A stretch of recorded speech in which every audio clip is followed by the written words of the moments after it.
Welcome to the home field of the Central Wildcats, where they'll take on the East St. John Wildcats. It's the first playoff home game for Central since 2016. They enter as a number 9 seed, taking on the Wildcats, who are a 24 seed in the Class 5A playoffs. Hello, everyone. Jeff Palermo along with my broadcast partner, Jason DeQuire, and welcome to the 2019 playoffs. It's been a fun regular season. Now we look forward to a great postseason. And for East St. John, they shouldn't be on the road, Jason. They have a 6-4 record, but they had to forfeit a couple of games because they used an academically ineligible player. So that knocked them down to the 24 seed. The Central Wildcats, no one thought they would be in the playoffs. They were picked to finish last in their district. They had a really good season under head coach Sid Edwards, winning 8 games, and here they are looking to advance to the second round. Yeah, that's right. I think both of these teams have overcome some adversity. You talk about East St. John, some early losses, the ineligible player, and then Central, just nobody believed in them. Yeah. You know, nobody thought that they could get to this point, so they play with that underdog mentality. I really think that both of these teams are very good. They're a scrappy bunch of players that play together as a team and a unit. And really, Jeff, I think it's going to come down to the quarterback play of both of these schools. They both have senior quarterbacks, Sam Kennerson and Sean Shelby. Whichever one of them can make the play offensively, I think can win the game. And let's take a look at our key players. First of all, for East St. John, and one of Sean Shelby's favorite targets is Dante Fleming, who's committed to UL Lafayette. And then Jackie Marshall. Look at the numbers there, Jason. 38 tackles for a loss. Are you kidding me? I've never seen anything like that. And that's what happens. He gets into the backfield, and he's going to really need to put a lot of havoc on Sam Kennerson, and that's why I think he's going to be a game changer in the game tonight. And then Dante Fleming, he's got the part, UL commit. He can take it to the house on any play of the game. And then for the Central Wildcats, one of the reasons why they won 8 games is because of their senior quarterback, Sam Kennerson. He's a really good baseball player. He's a darn good quarterback, too. We saw his first ever game as a starter, remember, way back? And here he is. He's a senior, Jason. Time flies by. But the passing numbers, they're not going to impress you. But what he does on the ground, 434 rushing yards. And then Ryan Cotton is a really good linebacker. Yeah, just like last week at Zachary, we saw Sam Kennerson grow up in front of us. He started as a freshman, as you mentioned, and really just progressed. But Coach Sid Edwards says it's his leadership ability this year that is really making the difference for his team. And then Ryan Cotton is just one of those players, Jeff, comes downhill at you. He's the quarterback on defense, and I really think he's going to end up playing on the next level. What a great atmosphere for high school football playoffs. Some great tailgating, some awesome jambalaya earlier today. We'll have kickoff coming up soon on Game Time. Game Time on Your View is brought to you by Louisiana Farm Bureau Insurance, ready to serve you with auto, homeowners, life insurance, and more. Real service, real people.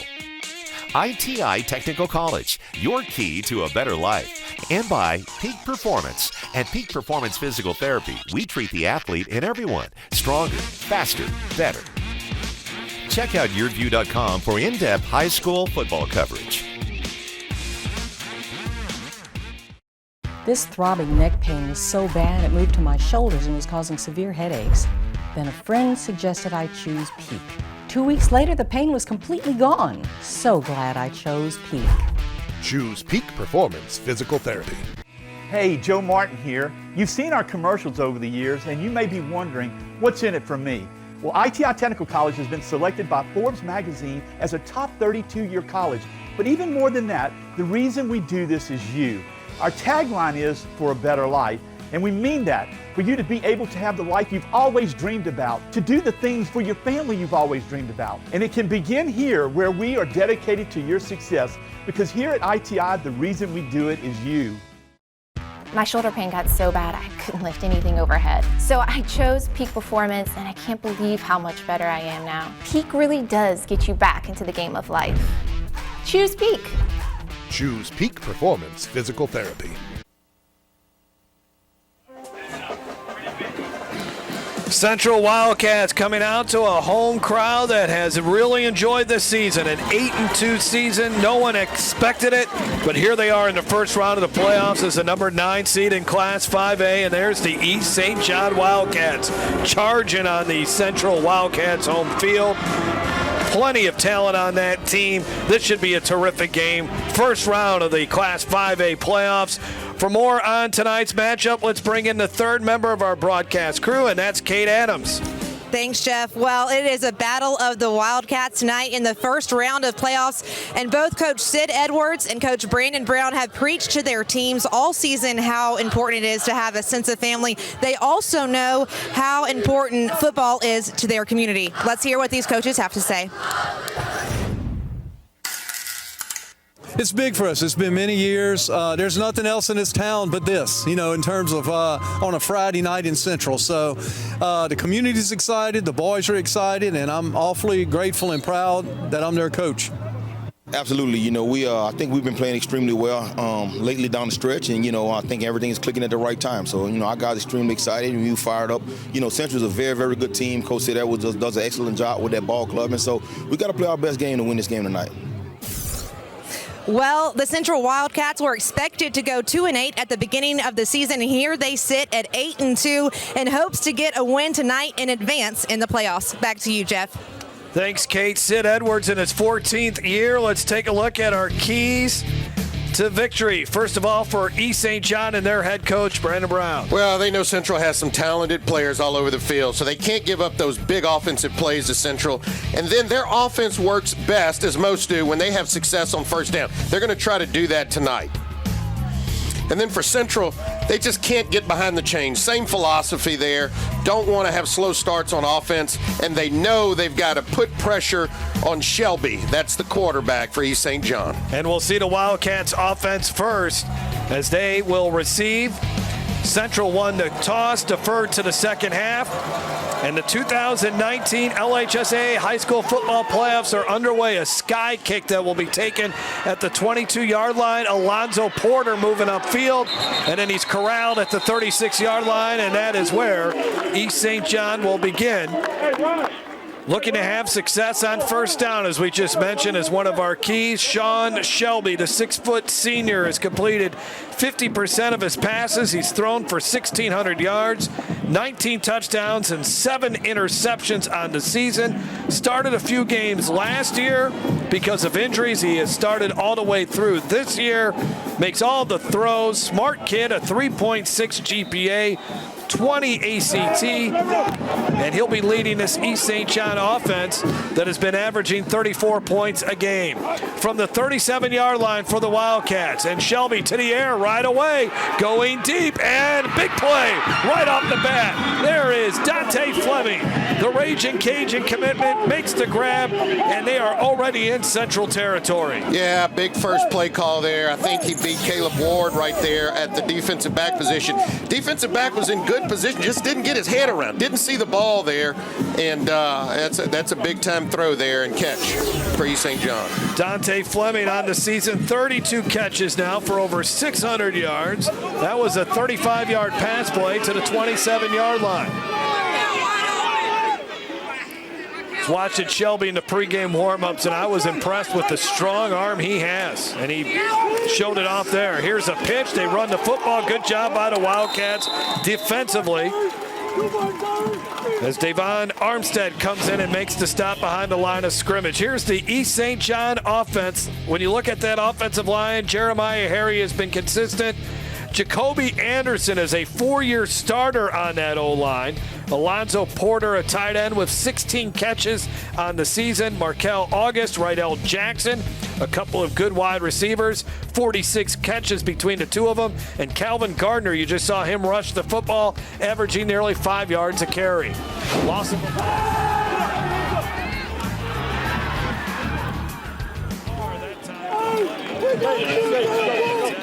Yeah, actually had a step again on the defensive back. That time, Shelby just overshot him a little bit, but Central's going to have to be a little bit tighter on that coverage out there on the outsides. Wildcats defensively last week only allowed 120 yards of offense. As we take a look at Central's defense, Lane Landry, Michael Brown, Jalen Brooks, and Javonte Witten, they make up the defensive line. The linebackers, Ryan Cotton is a good one. Gage Evans has 29 tackles on the season. Andrew Myrick has had a big season as well. Back to pass, and it's behind the receiver. Slipping on the play was Fleming, but again, the ball was behind him. And after the big pass play to Fleming, it's 4th and 10. Looks like East St. John's offense, I think, will stay on the field here. Yeah, you're kind of in that nowhere territory is what I call it. I mean, if you punt it and you punt in the end zone, you really don't gain much. As you see there, just off timing with Shelby coming out of the break there and the incompletion. So, Jeff, I don't see why you don't go for it, because I don't think punting it, you hit it in the end zone, you really gain much. On 4th down this season, East St. John is 6 of 18. They average 362 yards of offense a game. So on 4th down, Central brings the blitz. East St. John picks it up downfield again, and it's incomplete. Great coverage defensively by Amari Montgomery. It was very good coverage, but for a minute there, I thought he may have drawn a flag, only because he didn't get his head around, but obviously it was clean. He didn't bump the receiver there, but a lot of times when you don't get your head around, they will call that, and it looked like there could have been a little contact there, Jeff, right before the ball arrived. Yeah, the flag could have easily been thrown. Our officials tonight are from the Hammond Officiating Association. Again, once you get into the playoffs, the two coaches have to agree on where the officials come from. They'll never come from, in this case, the River Parishes or Baton Rouge. Would be a neutral officiating crew. On the ground for the Central Wildcats, and a nice start to the drive for them. Isaiah Rankins, their 1,000-yard rusher, and there's a look at Sam Kennerson, the 5'11" senior who's committed to South Alabama. He's also a terrific outfielder. He was part of 2 Class 5A state championship baseball teams here at Central. It's really improved his decision-making. Big leader, as you mentioned at the top of the broadcast. And they also like to get him out there and play a little wide receiver as they run some Wildcat. Oh, a little razzle-dazzle to pitch back to Kennerson. Downfield complete. Josiah Rankins, the twin brother of Isaiah Rankins, and Sid Edwards goes to the trip bag early in this one. Yeah, we've seen both teams come out with some big plays on their first drive here. As you mentioned, a pitch back to Kennerson so he can make the throw and catches one of the Rankins out there wide open, and a good play call there. 17-yard pickup, number 17, Howard Joseph on the tackle. Central now in East St. John territory, and here's Kennerson breaking a tackle into first down and more, and it gets tripped up to the 31-yard line as he was tackled by Amari Bernard. Let's take a look at Central's offense, averaging 34 points a game. First-year wide receivers this year, but Andrew Myrick has had a really nice season. A couple of touchdowns on the year. Malik Hillard also there. Isaiah Rankins, we told you about him. On the offensive line, Logan Scott is a 3-year starter, number 60. Tyler Tullier has done a really nice job as the center. He's not very big, only 240 pounds. Grant Dunn he's a scrappy guy out there as well. Andrew Cangelosi, 6'1", 215 pounds. Kennerson fakes the pitch, gets to the line of scrimmage, and that's it. Wildcats, East St. John defense covers them up. East St. John defensively, they run a 4-2-5. Their defensive coordinator is the head coach, Brandon Brown. They're allowing just 13 points a game. Coach Brown will tell you that they think they're the best defense in the state. We told you about Jackie Marshall already. Waylon Williams has had a huge season too. 8 sacks on the year. Rajon Johnson, 9 sacks on the year. Southpaw gets it out to the outside, but dropping it. That was Andrew Myrick as he had a defender right in his face. Couldn't hang on to the football. Sean Sterling, who might be a linebacker at the next level, jars that ball loose. Myrick's got to make this catch. This ball hits him clean, and he just bobbles it. And so if you catch that ball clean, then you're going to make that catch for your team and put yourself in a better third and manageable here. So 3rd down and 10. We just saw East St. John's drive stall in Central territory. Central trying to avoid the same thing from happening. And probably 4-down territory for Central here as well at this position on the field.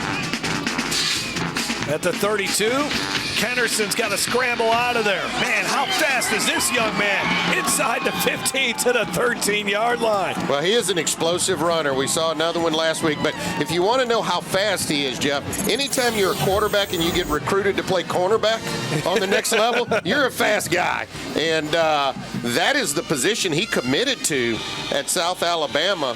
But obviously you can see he's got quickness there at quarterback here for Central. 18-yard run, also might play baseball for South Al. All options are open for Kennerson. And we might see him play some cornerback here tonight in certain situations. I think we will, certainly with this passing attack that East St. John has. He fakes the pitch. Kennerson does inside the 5, tossed to the ground at the 1-yard line. Another great run. Jackie Marshall, the touchdown-saving tackle. Central knocking on the door to get on the board here early. 13-yard run. Well, right now, give credit to this offensive line, Jeff. I might have been able to get through the hole. Maybe not with the wiggle, but that was a big hole there. And really credit them, because that was not a fancy play call. That was just straight quarterback keeper, and Sam Kennerson did the rest. Isaiah Rankins to the left of Kennerson as he gets ready, barks out the signals, and here's the handoff to Rankins, puts his head down, touchdown Central. Yeah. Great opening drive for the Wildcats from East Baton Rouge Parish. Rankins in the end zone for the 10th time this season. And I mentioned, I really think Central likes playing this underdog role. People underestimate them, even though they're the higher seed, still considered somewhat of the underdog in this game. And Rankins just gets this and is one of the strongest players on the team. Low center of gravity, not a big guy. It's got a lot of strength, and they use him on short yardage situations like that. Extra point try coming up. Andrew Medine, right-footed kicker, through the uprights, and good. Good start for Central, 7-0. Let's send it down to the field. Kate Adams. All right, I have Gerald Hopper, owner of Partner's Barbecue. Well, I know on Fridays, and today's Friday, you had the Friday barbecue rib special. So can you tell me a little bit about that and how the price and how you get it?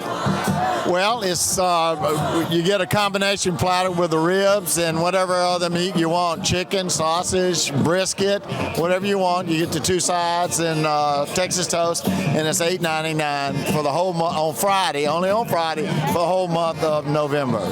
Well, that's a great price for some good ribs. You also have a tailgate spread going on right now. Tell me a little bit about that. Well, again, it's the ribs and chicken, 2 pints of side orders.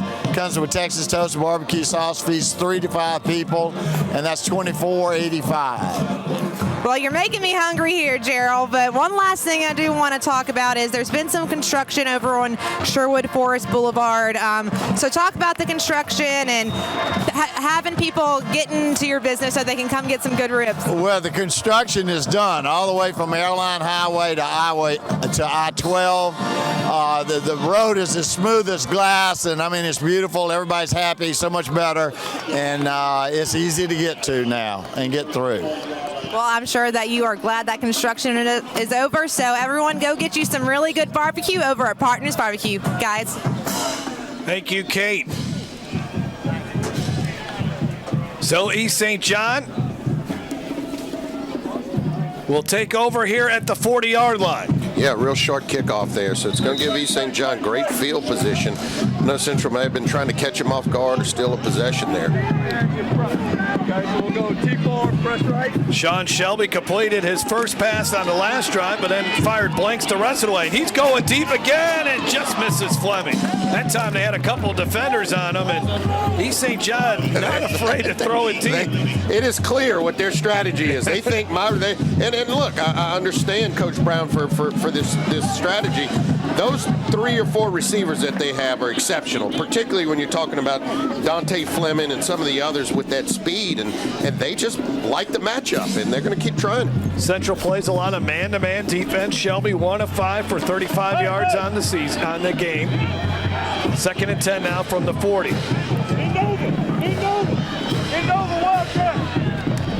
They run a little wildcat to Calvin Gardner, but there's flags. Our referee tonight, Mike Broussard, again from the Hammond Officiating Association. Dead ball. Ball start. East St. John. Still 2nd down. Yeah, and these are the things that Coach Brown said his team must stay away from. During our conference call, he said he has no play call for 2nd and 15 or 2nd and 20. So let's see what they can do here. Isaiah Rankins just punched it in on that ITI Technical College scoring drive. So on 2nd and 15, they try to run the football, and a hard run here by Gardner, who's determined not to go down to the ground. Gabe Patterson, 20 tackles on the year, finally tripped him up. And it's second. It'll be 3rd down at about 9. Yeah, good look at Gardner there. Really an interesting story.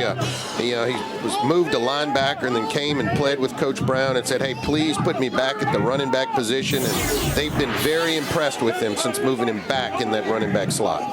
Strongest guy on the team, pound for pound. Squats over 600 pounds, benches over 350. Lined up to the right of Shelby. Shelby looking to his right.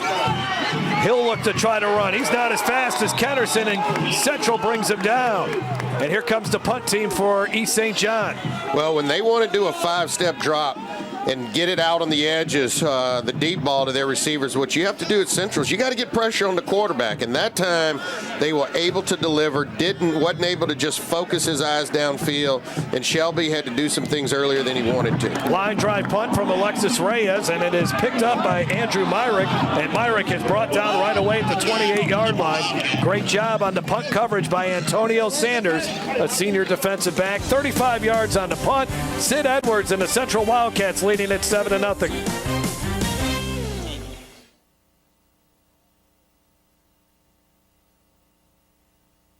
Tonight's Game Time keys to the game are brought to you by Visit Baton Rouge. It's not just the capital city, it's the hub of all things Louisiana. Find out more about all the Red Stick has to offer at visitbatonrouge.com.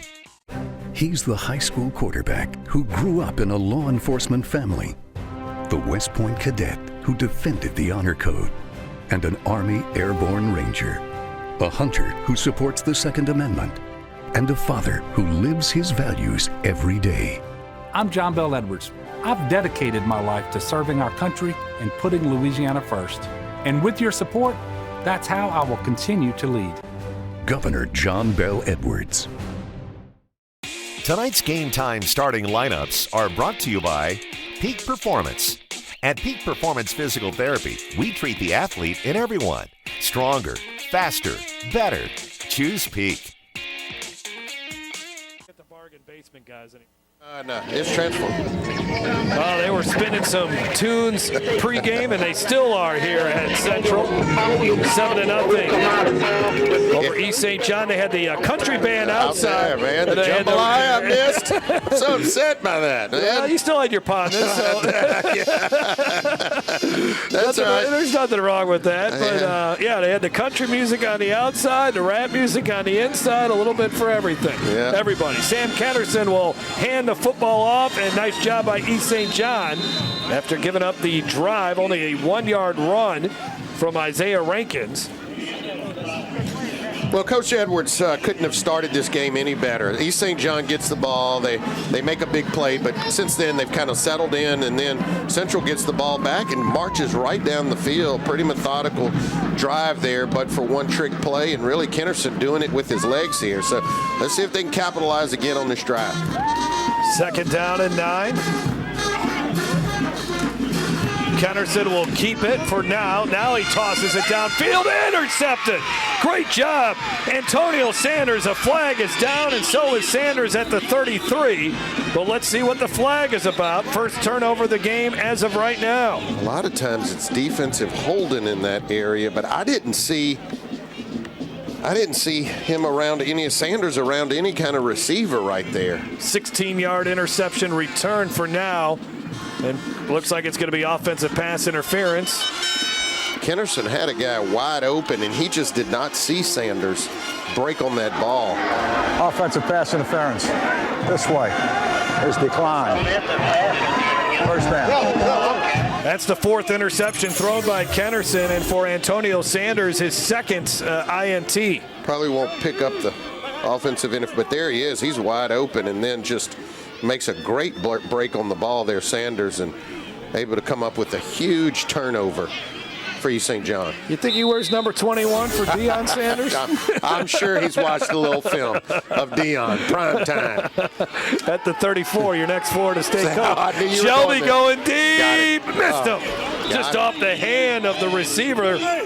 It was there once again as they continue to throw the deep ball. I think that was a great throw. I think Rydell Jackson just let up a little bit there, and I know he was probably cautious of not going out of bounds, but I think if he just runs through this football, he makes that catch. He just pulled up too soon. He stuck his hand out there, and if he just ran through that football, that's probably a touchdown.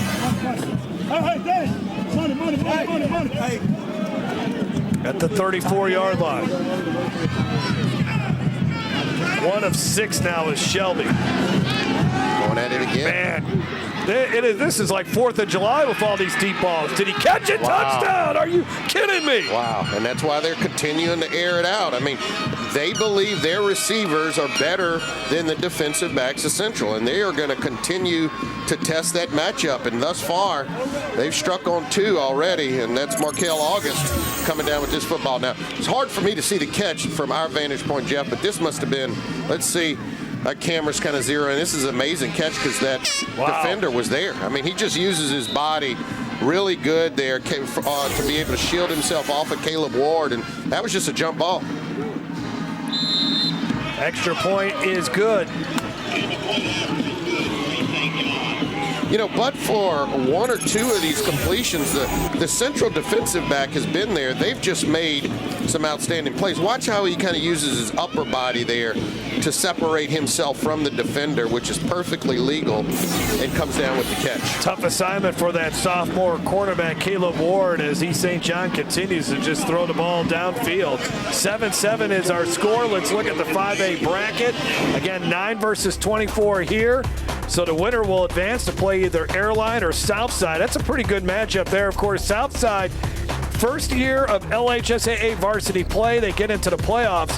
Airline's head coach, Bo Meeks, had stomach cancer. They removed half of his stomach, and he led Airline to a great season. Acadiana, the number 1 seed. Walker Thibodeau, you could have Acadiana Walker next week. Dutchtown Ruston at the bottom of this bracket against EA. Could have an EA Dutchtown matchup next week in round 2. Zachary Honville can match up. There you got a district battle between Zachary and Live Oak. On the other side, West Monroe, the number 2 seed. Ash, the number 3 seed. Bard Mandeville, all kinds of good matchups in Class 5A as you get every year. Good kick here all the way down to the 1-yard line. And a strong return out to the 22, some hard hitting.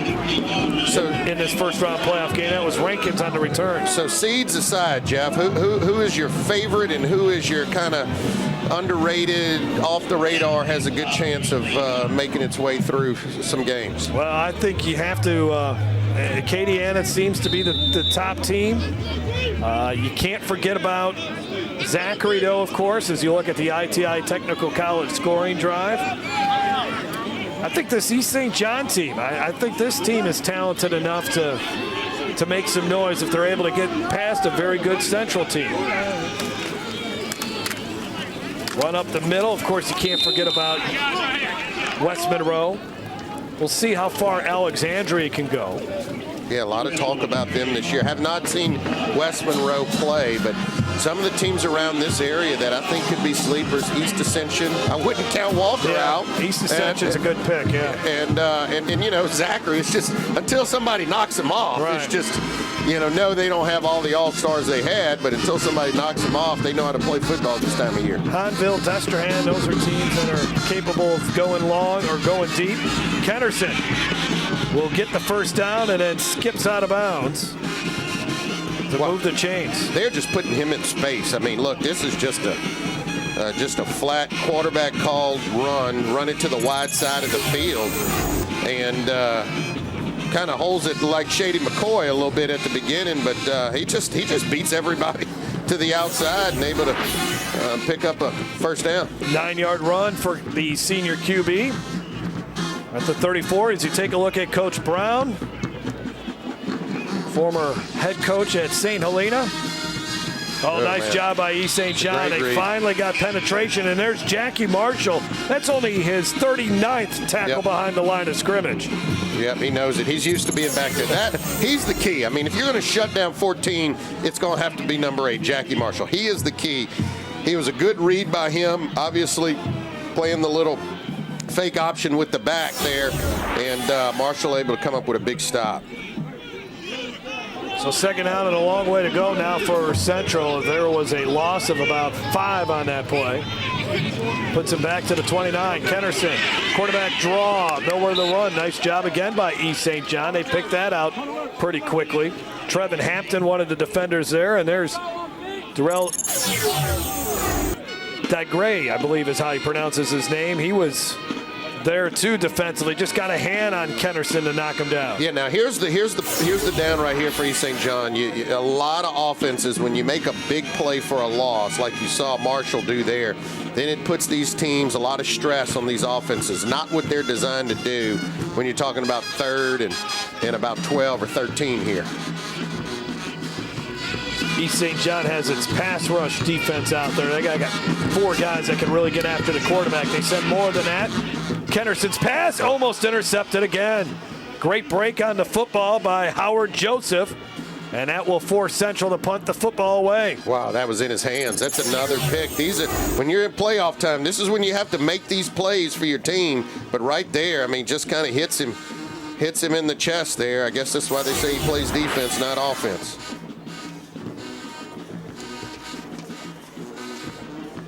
And he knows it. They're talking to him on the sideline, but keeping his head up there and saying, hey, go get the next one. Go get the next one.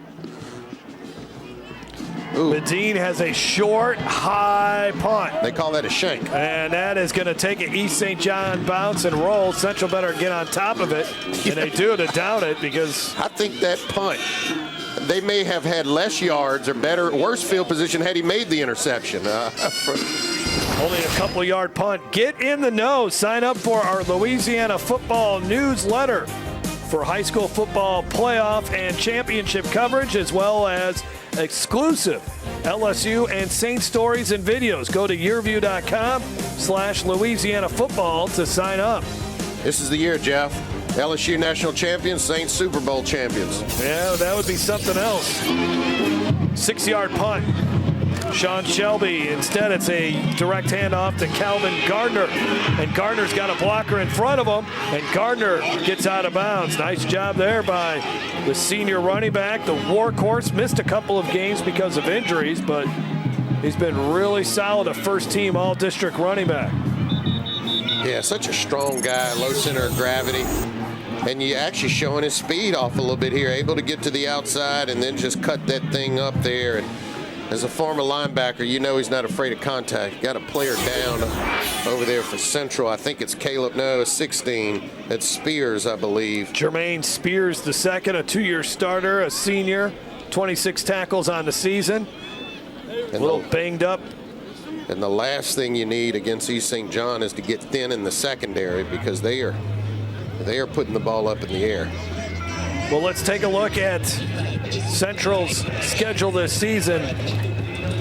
They did not play a murderer's row to begin the season. They kind of got comfortable in this year. They beat Mentorship Academy, who actually still got in the playoffs. Broadmoor Bel Air, a really physical win over Southern Lab, 7-6. They go on to beat Plaquemine, and then when they got into district play, they go 1-0 by beating Denham Springs. Sam Kennerson accounted for 4 touchdowns in that game. 6-0 start then for the Wildcats. A great win over Scotlandville, 30-27. The defense did not give up a touchdown in the second half of that one. A couple of tough losses to Walker and Zachary. Bounced back last week against Live Oak. Did not give up a first down in the second half of that game.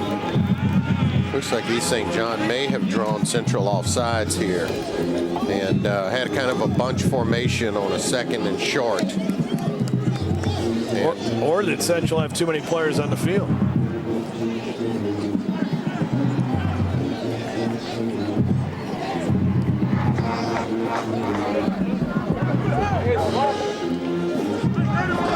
Well, a dead ball foul. Encroachment. Central. There's a look at Coach Sid Edwards. What a career he's had. 14th year as the head coach, the Redemptress grad. 2008, he led Central to the semifinals. In 09, they made it to the quarterfinals. At Redemptress, he won the state championship in 02 and 03. Also led the basketball team to a state championship in 03. Or I guess it would have been the 03-04 season, I believe. But he is so proud of this group of players who nobody really believed them in at all. No respect, and here they are in the playoffs hosting a first-round playoff game. Yeah, I've known that guy for a while. Interesting fact, at those early Redemptress years, Jeff, do you know who his special teams coach was? Was that Jason DeQueer? That's some years ago, my friend. That was before the state titles. 2nd and 5. Gardner's going to throw the football, but his receiver fell down, and there's a flag. A little tug at the back of the jersey on Dante Fleming, and he might have sold it a little bit as the referees caught it. But both teams, you know, yeah. It's the playoffs, Jason. If you got any kind of trick plays, and now's the time to use them. Yeah, and I mean, look, East St. John being on the road, and Central came in, got that early score. They know how critical it is to get this ball into the end zone, and probably the last player you expect to throw the football. We have defensive pass interference, number 14, Central. Half the distance to the penalty, to the goal line, first down. So Sam Kenderson, the quarterback for Central, playing a little quarterback, and he knew he was beaten on the play and just kind of dragged the receiver down. Again, Gardner going to get the snap. He is hit at the line of scrimmage, and the Wildcats of Central keep him from getting any positive yards. As we approach the 1 minute mark, maybe a yard, that's about it. And I think this is going to be interesting for East St. John. We know that they can make the explosive play down the field, but when you get down here in the red zone, you don't have as much room to run for those wide receivers. So let's see how good they can be in the red zone when the field tightens up on them a little bit. So Yeshua Brown, a senior defensive lineman for Central.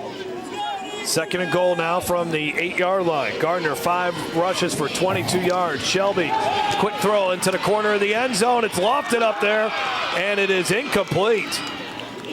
Kenderson defending Fleming, and Fleming slow to get up. Yeah, and I thought almost Kenderson may have had a chance to make an interception on that. But Fleming obviously in some pain there. Hopefully he's okay. That would be a huge blow to what East St. John is trying to do. Let's see if we can see the contact over here in the corner of the end zone. See right here, I thought Kenderson, well, he was trying to bat it away. And obviously must have just fallen awkwardly there. Yeah, I think he took a hard fall. May have knocked the wind out of it. Fleming, 6'2", 165 pounds. First team all-district player, also all-district player in baseball. But you see from the far hash, trying to create space and throw it to that wide side there to give his playmakers room to make plays on a short field. 3rd and goal. Shelby fires one incomplete. Markel August well covered. Caleb Ward there defensively. Let's see what East St. John decides to do. Alexis Reyes, 1 of 2 as a field goal kicker, has a game-winning field goal against Terrebonne a couple weeks ago. Looks like they're going to run him out here. No, Shelby's still in there.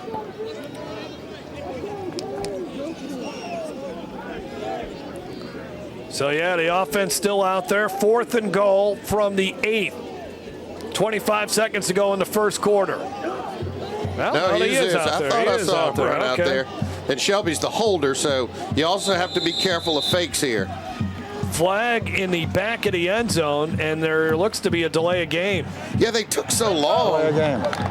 And that's a huge penalty for your first-year kicker, you know, who doesn't have a lot of field goal tries. I think you said 1 of 2 on the season. And so now with this 5 yard, I'm wondering if Coach Brown keeps him out there. Looked like Coach Brown was pleading with the officials saying that, hey, I was trying to call timeout there as you look at Reyes' numbers. I think it was just indecision on the East St. John sideline. Not sure if they wanted to go for it or kick the field goal, and just did not get the playoff quick enough. And it looks like they're going to run the offense, the actual offense, back on the field here. Brandon Brown in his second season at East St. John, 11-9 overall at East St. John. An alum of East St. John, spent 5 seasons as the head coach at St. Helena. And they're going to put Kennerson. They will probably put Kennerson anywhere Fleming goes. They declined the penalty, which is kind of interesting, Jason. That way that doesn't give the offense that much more room to operate.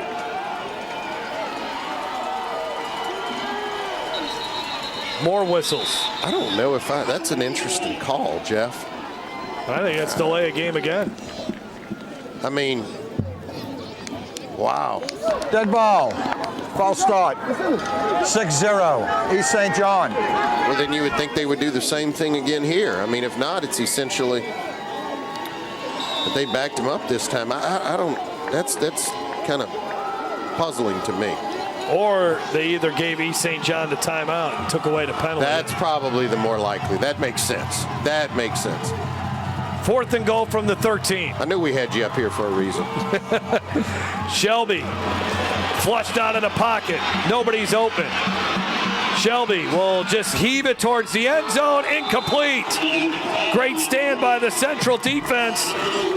And East St. John turned away again in Central territory.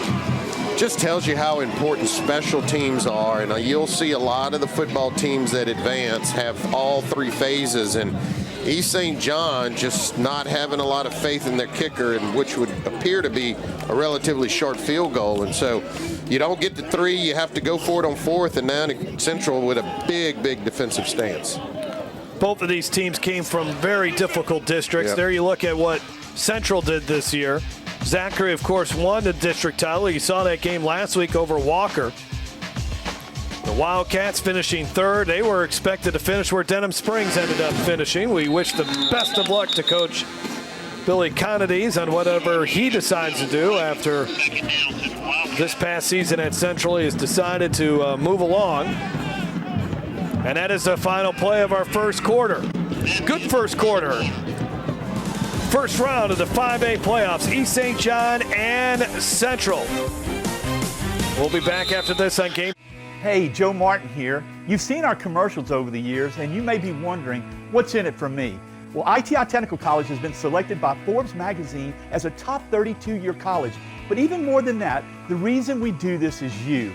Our tagline is for a better life. And we mean that, for you to be able to have the life you've always dreamed about, to do the things for your family you've always dreamed about. And it can begin here, where we are dedicated to your success, because here at ITI, the reason we do it is you. Everyone's all offended. I'm a veteran and I'm offended too. Not by fake attacks, but by John Bell Edwards letting trial lawyers jack up our car insurance, giving millions to illegal immigrants, and playing the race card against President Donald Trump, against Eddie Rispone, and anyone else they can't stand. It makes me sick, just like a liberal John Bell Edwards will say or do anything. Liberal John Bell Edwards. I voted for Secretary Clinton. You could put half of Trump's supporters into what I call the basket of deplorables. Like Hillary, Edwards supports radical policies. Edwards supports illegal immigrants getting taxpayer-funded benefits and opposed President Trump's full immigration plan to secure our borders. John Bell Edwards, too liberal for Louisiana. Vote John Bell Edwards out. Paid for by RGA Right Direction PAC. Welcome back. Jeff Palermo, Jason DeQuire, Kate Adams down on the sideline. Central and East St. John all tied up at 7 as we move into the second quarter of this Class 5A playoff game. Thanks for joining us here tonight on a chilly night, but still good weather for a high school football postseason contest. Isaiah Rankins up the middle for about 5 or so. Both teams scoring a touchdown in the first quarter. Both defenses coming up with some nice stands. East St. John's got to be, They've had 2 drives now into Central Territory where they did not score. That's exactly right. And defensively, what they're doing now is they want number 4 to beat them throwing the football. They saw what he can do on the ground, so they're kind of spying and making sure that number 14 doesn't become electric with his legs. 3rd and 5 here. Kennerson wants to run it, I think, and he can't slip away from all those defenders. They're not going to give that up. They are spying him. Whether it's a pass play or a designed run, they know how dangerous he is with his legs, and you can see there kind of almost like a zone read type of blitz there, and just making sure he doesn't break out of containment. Agre on the tackle again. That's the 2nd time he's been able to. A sophomore who 6'1", 300 pounds. You figure he's going to get a lot of looks. He's got some quick feet out there. Medine on the punt. Better this time around. Still good field position for East St. John, though, at the 46. That's my fault. The main church, I forgot he's out. Game time on Yearview. Thanks Louisiana Lift for their support of this telecast, specializing in customer service on equipment, rentals, parts, and training. Louisiana Lift has been serving customers since 1980. You can check them out online at lalift.com or call their Baton Rouge office at 753-5700. Louisiana Lift, they're always on call. At the 46-yard line, East St. John sets up shop.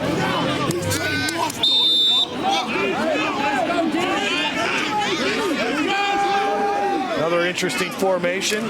Gardner will run it straight ahead. Got hit in the backfield. Keeps the feet going. Only for a couple of yards, though. Tyler Scott was the first defender there to lay a hand on him, and now we have an East St. John player still down on the ground. That's Dante King, a sophomore.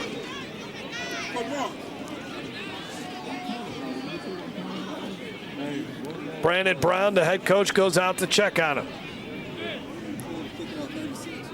Yep. Yeah.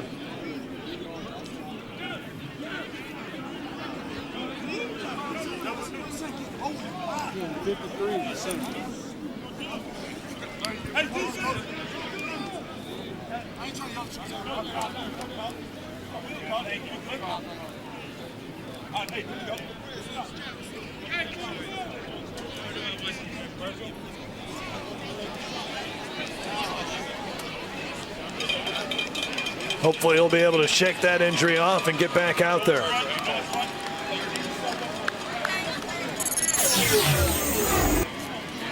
Let's see if we can. A lot of times down there in that sort of scrum, you'll get rolled up on. Oh, yeah, he certainly did. He's getting bent back. Oof, oof. And you see this, when you got people on top of your legs, you just can't, they can't turn naturally to how they want to go or need to go because you're kind of pinned down under there. And, man, hopefully he can shake back from that. So here's something to look for now. Devontae Harding is the new center for East St. John. So we'll see. We'll have to monitor how good the snaps are back to Sean Shelby. And that's such an important part of these spread offenses. I mean, you've got to have great snaps. If not, the rhythm and timing of these offenses is really hurt. There you see number 59 checking into the game for the injured Dante King.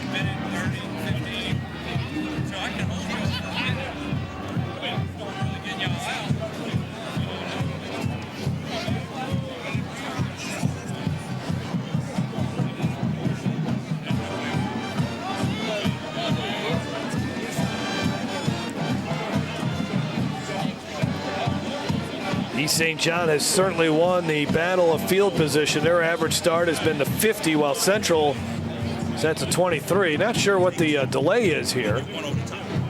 There's Larry Daughtry, the Louisiana High School Sports Hall of Famer, former head football coach at East St. John, New Iberia native. Coach Brandon Brown brought him back onto the East St. John staff, and it's been a very good marriage. And I know I know Larry Daughtry really enjoys being back down on the sidelines. It's good to see him, but he was the head coach here from 2002 to 2010. Remember, he had all those great teams with Ryan Perlew as his quarterback. Shelby going deep, and a nice catch. Did he hang on it long enough? No, he did not. Wow. And there's a flag in the backfield, too. Well, August just didn't hang on to it, but with that flag there, it may have been coming back anyway. But here, just a good throw. Shelby steps into this and lays it out there for his guy. Oh, it just comes out at the end. That's close. Yeah, very close. 10 years ago, that's a catch. And now the catch is all the way through the catch until you stand up and walk back to the sideline, you know. Holding penalty is going to push East St. John back. Holding. 75 East St. John. Second down.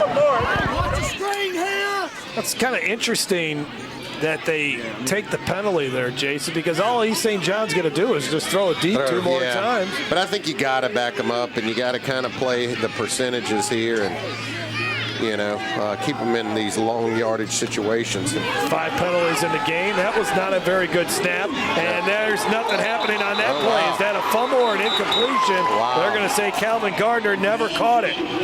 That was close. That's another close one. Catch thing works both ways. So, you know, you got to also catch it long enough to fumble it, and that's the wide snap you mentioned, Jeff, and just kind of disrupts the timing. And, well, cool. Tough to say. Yeah. Tough to say. Even if he had caught it, I think he was down. Yeah, he was down. So I don't think you'd have gotten the fumble call either way. Yeah, a lot of pressure here. Now here's where you gotta be playing a little safe here. Okay to give up the stuff underneath if you make the tackle, but you cannot let him get behind you. And there's a bad snap again. Ball on the ground. Central has it, and now it's rumbling and stumbling back the other way. Down inside the 5, Tyler Scott. Boy, that's not rumbling and stumbling. That guy was moving, Jeff. Tyler Scott, for a defensive lineman, man, he showed a little burst there. Watch this. I mean, first of all, heads up play here. He sees the ball, and watch him come out with this thing, man. Comes out with a little burst. And one of the skill players, the Shelby, has to come, who's got great speed, had to come run him down just at the end there. Jason, as a head coach, there's got to be 1,000 things that go through your mind before a playoff game. Losing your starting center to an injury might not be one of those things. No, and again, in these offenses where you rely so much on a shotgun accurate snap, and we saw 2 bad snaps on that series. And one of them costed him big time. 33-yard return, 3 at the 3-yard line. Rankins already has 1 touchdown, make it 2, and the Central Wildcats back in the lead. And Central says thank you for that gift, because that was a real gift, and kind of had their back on their heels a little bit defensively with the deep balls by East St. John, and fortunate to get a turnover. So now we've seen 2 turnovers here, an interception by East St. John, and now a fumble recovery by Central. Rankins 11 touchdown rushes on the year. Extra point try coming up for Andrew Medine. I would imagine over on the East St. John sidelines, Harding is practicing the snaps, and that extra point is blocked. Good job by East St. John to get there and block the kick from Andrew Medine. But Central has a 6-point lead. 9:12 to go before halftime. Isaiah Rankins, the senior, will not be denied tonight. Back on Game Time coming up. Tonight's Game Time starting lineups are brought to you by ITI Technical College, your key to a better life. Check out the stories behind the games. Visit yourview.com/Louisiana. I'm Brett Favre. As a quarterback in the NFL, if I didn't stay focused, I ended up on my back or worse.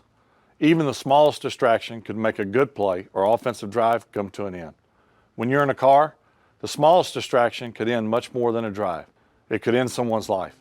Just like I refuse to lose on the field, I refuse to lose someone I love to distracted driving. And you should too. Focus on the road. Don't drive distracted. A message from Farm Bureau Insurance. Tonight's Game Time keys to the game are brought to you by Podna's Barbecue. Slow cooked, fall off the bone perfection, and the best baked beans in America. For more Game Time high school football coverage, check out yourview.com.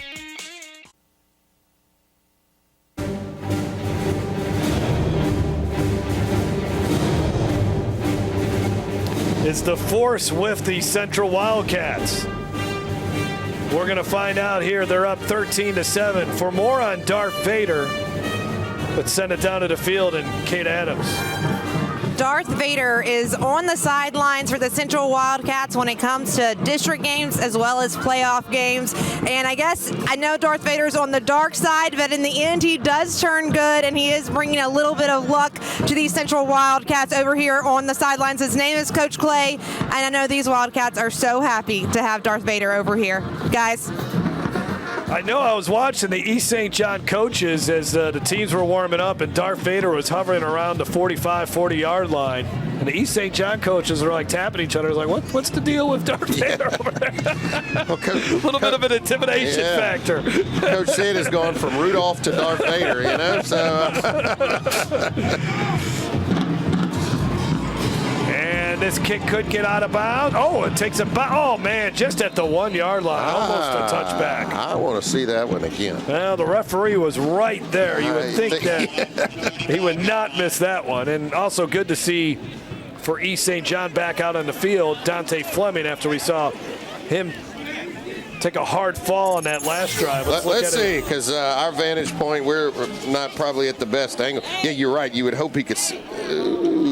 Man. Ooh. Isaiah Rankins into the end zone again after the fumble recovery. Down to the 3 yard line, Isaiah Rankins on the ITI Technical College scoring drive. So for East St. John offensively, it's been either feast or famine. They've had 2 passes that have gone for 69 yards. Their other 15 plays tonight, Jason, just for 20 yards. Yeah, that's exactly right.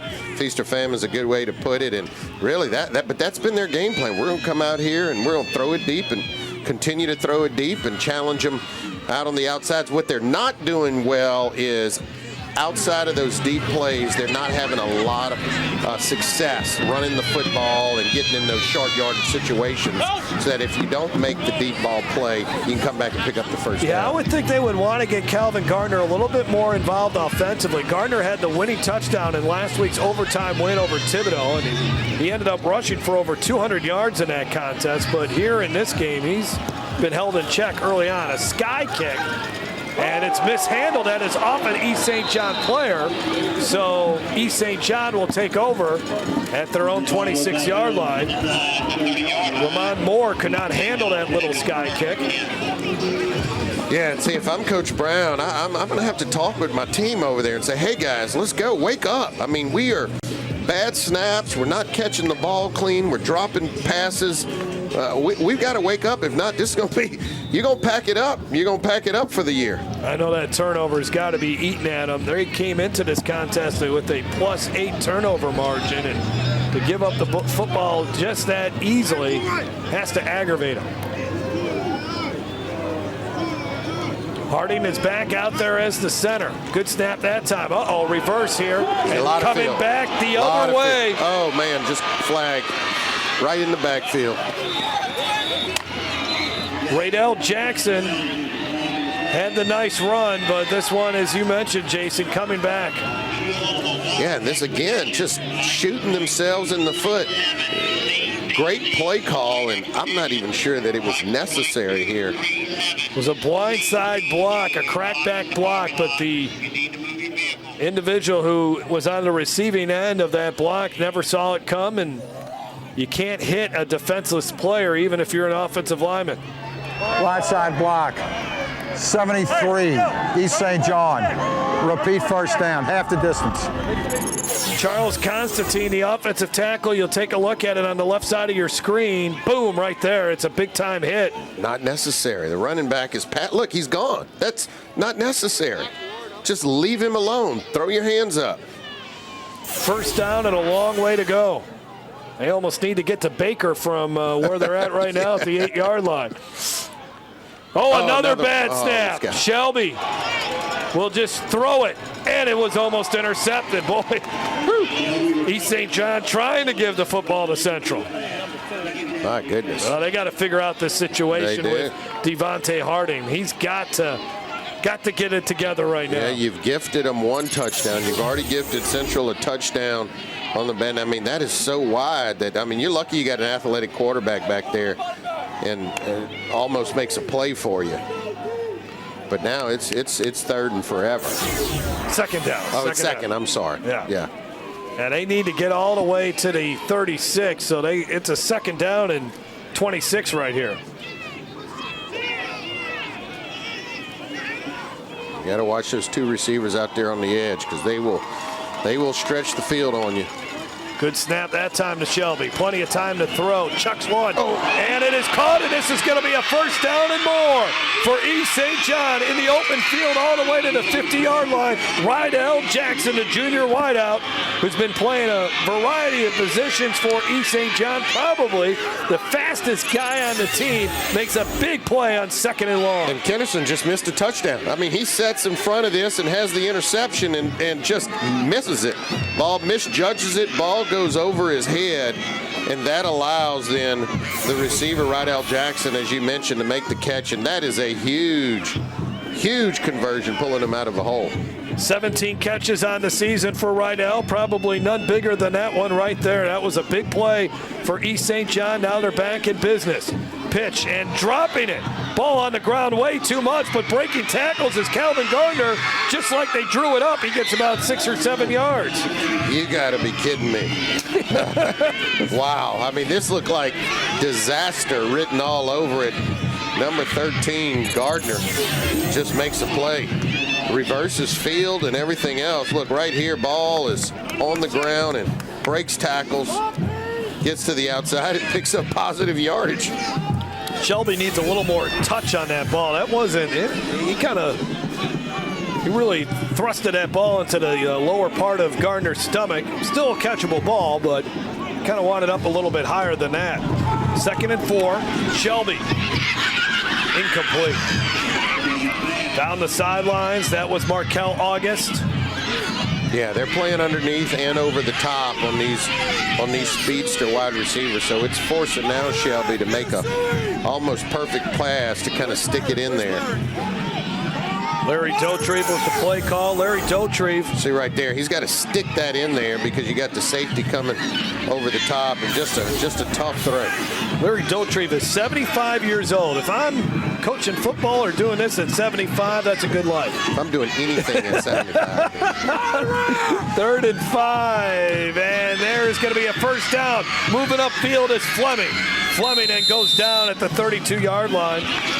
Ryan Cotton, the linebacker who missed most of last year with injuries, the bell cow of that Central defense. Well, Fleming is your playmaker, so when you have 3rd down, that's where you want to go. You get it out to him, and now you just ask the best players on your team, just go make a play for us after the catch, and he does. And now East St. John would look to be a horrible offensive series with all the penalties and converting on a 2nd and 25, and now kind of marching their way into the red zone here. At the 32.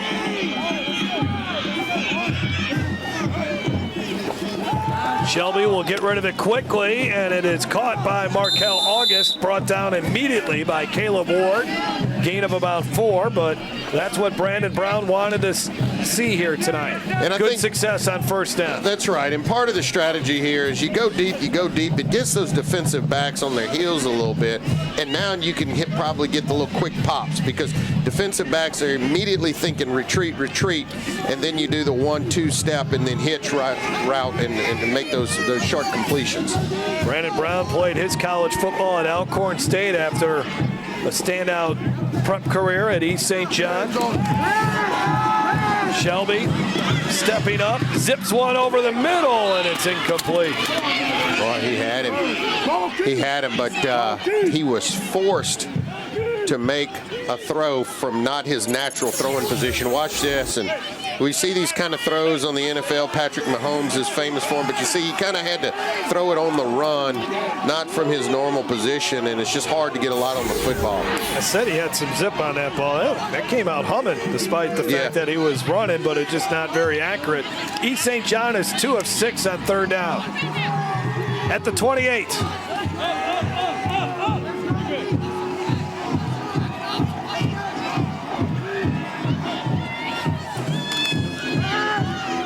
Shelby going downfield. There's Fleming, first down at the 17. Boy, that is a heck of a throw. I mean, we knew Shelby was accurate.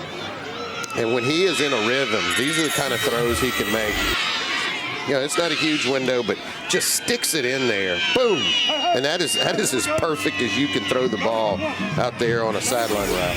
11-yard pass play. Good block by Calvin Gardner, too, to pick up the blitzer, Gabe Patterson. That bought a little time for Shelby. Inside the red zone is East St. John. Got Gardner at quarterback again. The Wildcat. And Gardner running downhill. And ball comes out at the end. 9-yard gain. Yeah, that's the production that Coach Brown wants to see on first down. Now, everything opens up here. So when you get this kind of production, even if you have to do it unorthodox, go to the Wildcat, whatever it takes to get positive rushing yards on first down. Now, if you're Central, you don't know what's coming at them. You don't know if it's going to be another Gardner run or if they're going to toss it out to one of these receivers. So that's why you want that first down production. 11th play of the drive. They have it down to the Central 9. East St. John has had a couple of drives bogged down in the Central territory. Coming up on the 5-minute mark before halftime. The pitch to Gardner. Gardner hurdling his way towards a first down. Wow. He was airborne there for a while. That's a heck of a load to be in the air that long. But good job by here. Run the option short side of the field. Central comes in, and it's a great hit there. And luckily, Gardner, the way he landed, he's fine. He'll feel that one on Tuesday, though. Oh, yeah. He'll climb out of bed and say, man, why my back hurting? Just flash back to that play. Yeah, well, you had a collision with the ground. Timeout called, or actually they're going to bring the chains across.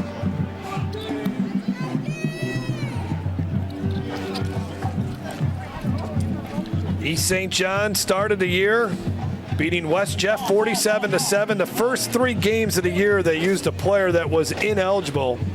Ended up having to forfeit those 3 games, and that is about as close as it gets. Oh, man. Get a credit card out, right? Yeah. Piece of paper, huh? So, literally 3rd and inches. See if they have a quarterback sneak in them. Yeah, I can't imagine that you put it up here, but I wouldn't be shocked either, because if not, they'll come back and go for it on 4th down. But I'm thinking they're going to try to just smash this one and get the first. Dautrieve won 228 games during his Hall of Fame career. They're 3 for 3 on 3rd down conversions on this drive. They'll throw it. How about that? To the end zone, incomplete. Now it's 4th and an inch, and maybe they were trying to catch them off guard. They were, yeah. That's wait a minute, 2nd and goal. So they're saying that was a first down. Well, from our camera angle, it didn't look like a first down. Yeah, but the markers are clearly down. The marker over, so that's why they're throwing the ball on 3rd and 1 or 3rd and an inch. Well, Shelby's on the sidelines, but that might be part of Gardner being out here. Yeah, they're going to run the football. This is kind of their... Oh, look at this. We got a new quarterback out there. That's Jackie Marshall as the quarterback. Yeah, that's the defensive end. That's a big quarterback back there. And now there's going to be a timeout. Let's take a look at this measurement. Come on. I know my eyes are not deceiving me here. Optical illusion, Jason. That's a first down. What the? All right, I'm a quit guessing now. I mean, back when I played football. All I can say is that the angle of the camera certainly made that did not look like a. Wow. All right, let's take a look at East St. John's season. I was telling you about this before, where their first 3 games they had a forfeit. They lost one of them to St. James, who is the #1 seed in Class 3A. Really, the one bad game they had was to Hahnville. Lost 21-0, but an impressive victory over Destrehan. Look at some of the tight games they played down the stretch, Jason. Beating Destrehan by 1 point, as that was as what Coach Brown calls a defining victory for his program.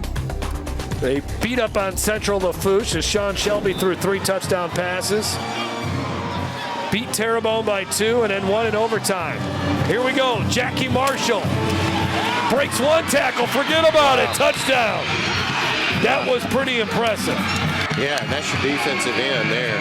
That just took a snap from the quarterback position and ran it in, and he's tough. I mean, he's a big guy. Obviously, he's got speed on the edge on the defensive end, and why not put him at quarterback? And you know, the one thing Coach Brown told us when we were talking to him during the week is he tries to put his best players on the field. Whether it's defense or offense, they're interchangeable, putting the best players in the best situations, and he did that there with Marshall. East St. John can get its first lead of the game as Reyes does put it through the uprights.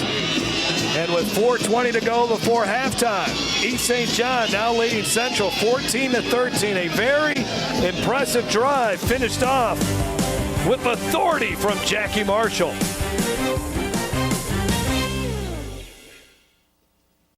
When I tore my ACL, I didn't think I'd ever be able to play soccer again. My doctor told me how important physical therapy would be, so I chose Peak. I'm glad I did. Now I'm stronger, faster, better than ever. Choose Peak. Choose Peak Performance Physical Therapy. I'm Secretary of State Kyle Ardoin. For nearly a decade, my top priority has been protecting the integrity of Louisiana elections. When the Obama Justice Department sued Louisiana, I fought them and won. When radicals tried to get rid of voter ID, I fought them and won. If anyone interferes with Louisiana elections, from Soros to Putin, I'll fight them all and win.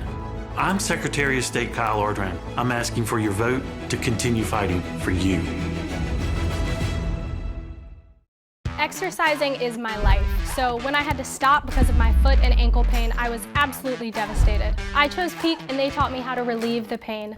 They really do bring out the athlete in everyone. Choose Peak. Choose Peak Performance Physical Therapy. Jackie Marshall on his first rushing attempt of the season gets into the end zone, and East St. John has its first lead of this Class 5A first round playoff game over the Central Wildcats. 14-13 our score. I tell you what, he looked kind of natural back there too. Yeah. I'm surprised they have not used that before, but as you mentioned, a lot of these teams like to keep some of their secret stuff until this time of the year. Reyes on the kick. Good end-over-end kick down to the 3-yard line. And Rankins up to the 23, 24-yard line. Although it's a 1-point game and obviously Central missing that extra point, you know, they really got to get some momentum here on offense. It's been a while since they've had some consistent consecutive plays, good offensive plays on offense. They got to see if they can get this thing going. They've kind of taken the legs away from Kennerson and have forced him into being a passer. This is a new quarterback out there. They got Swift out there. Yeah, Swift sometimes will be out there as a quarterback. He's 8 of 23 for 80 yards on the season, 3 interceptions. So they run a kind of a wildcat with him, and he gets about 29, 30-yard line. Maybe just a little bit of a different look. Let's see if Kennerson gets back out there. Remember, Kennerson, and I see Kennerson now, he's got his helmet off on the sidelines. He's playing defense, too. So there's Jackie Marshall on the ITI Technical College scoring drive. And he's not the fridge. I mean, that was like a Mack truck that ran into the end zone there. Yeah, and I mean, with Kennerson going both ways, a different look, and also maybe give him a breather, too. Rankins puts his head down, but not much running room. Tied up by Trevin Hampton and the rest of that East St. John defense, a gain of a yard. Big third down coming up with 3:28 and counting in the second quarter. Central down by a point. Yeah, and it is a big third down because Central really needs a first down here. If not, they're going to be punting the football. with plenty of time for East St. John to have an opportunity to score again. And really, they have not punted the football extremely well tonight, so East St. John would have good field position. Central 1 of 3 on third downs. East St. John looking to bring some pressure on the backup quarterback, Jonathan Swift. Let's see if they let him throw it. He will throw it, and it's complete. And then moving upfield, Malik Hilliard. His 9th catch of the season. He's made some plays for the Central offense. Makes a big one there. First down Central. Great play call. Something easy for your sophomore quarterback to do. They realize they're playing off of Hilliard. They trust him to make a quick throw to the outside. He puts it on the money, and his receiver has an opportunity to run with it. Devontae Morgan on the tackle. Here's Rankins. 2 hands on that football, and he's a battering ram into East St. John territory. Yeah. First down for Central. Now watch Central probably go quick here. They feel some momentum. Watch, they're back up to the line of scrimmage. Kind of has East St. John on their heels a bit now, so they want to go quick. Right back, nope. Keeping it as Swift, breaks one tackle, and can't break the second one, but still ends up getting about 3 or 4 yards. Yeah, there is a flag on the field.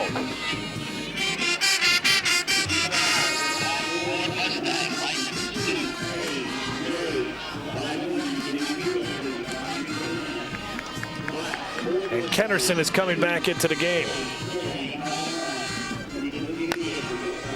Got enough of a breather there. Nice job by Jonathan Swift. Yeah, that was big time.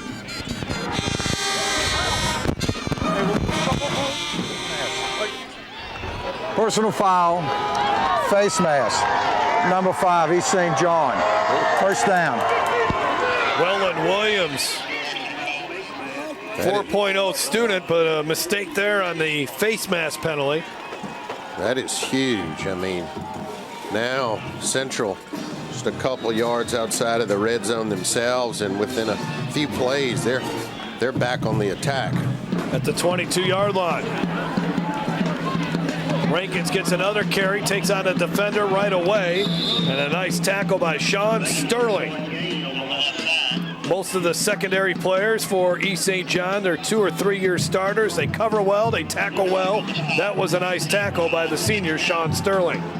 So you surprised there with Swift? I mean, he has a few good plays and gets them down here, and then they yank him. Well, I think it's almost like, Taysom Hill can have a couple of plays, but you still want number 9 out there. I think the Sid Edwards looks at, I need number 14 on the field as much as possible. And here comes number 14, Kennerson. Tried to cut, and there's another really nice tackle from an East St. John defender. That was Antonio Sanders, who had that interception earlier in the game. Pickup of a couple. Nothing fancy here. Just, lead blocks out there by your receivers and backs, and just saying Kennerson, go beat them in space. 3rd down and 6. East St. John trying to get set defensively. Kennerson barking out the signals. Kennerson feeling the heat. Delivers a ball downfield, and it's incomplete. So 4th down, I think Sid Edwards will have to go for it here. Yeah, I mean, this is probably a little further than they want to try to kick it from. Be about a 37-yard field goal. Medine's long, it's 35. So I think they're right on the edge here. Maybe decision time for them. I think they're going for it. Yeah, he's going to call a timeout. Think about it. Might as well. You got 3 timeouts, 52 seconds. So you look at Sam Kennerson. Well, and even if you're sure you're going to go for it, you want to make sure that everybody's on the same page. That's a good timeout. Take a timeout and get a good play call. Don't miss any of the action this season. Go to yearview.com/football and sign up for the Game Time newsletter to get the previous week's highlights, stories, and recruiting news, along with a preview of the upcoming week's matchups delivered straight to your inbox. Again, that's yearview.com/football. Best time of the year for high school football, the road to the Dome for these two teams. Coach Sid Edwards, the coaches in this district, very impressive because David Brewerton, Lester Ricard at Scotlandville, Walker, Chad Mahaffey. Brett Beard over at Live Oak. Good group of coaches here.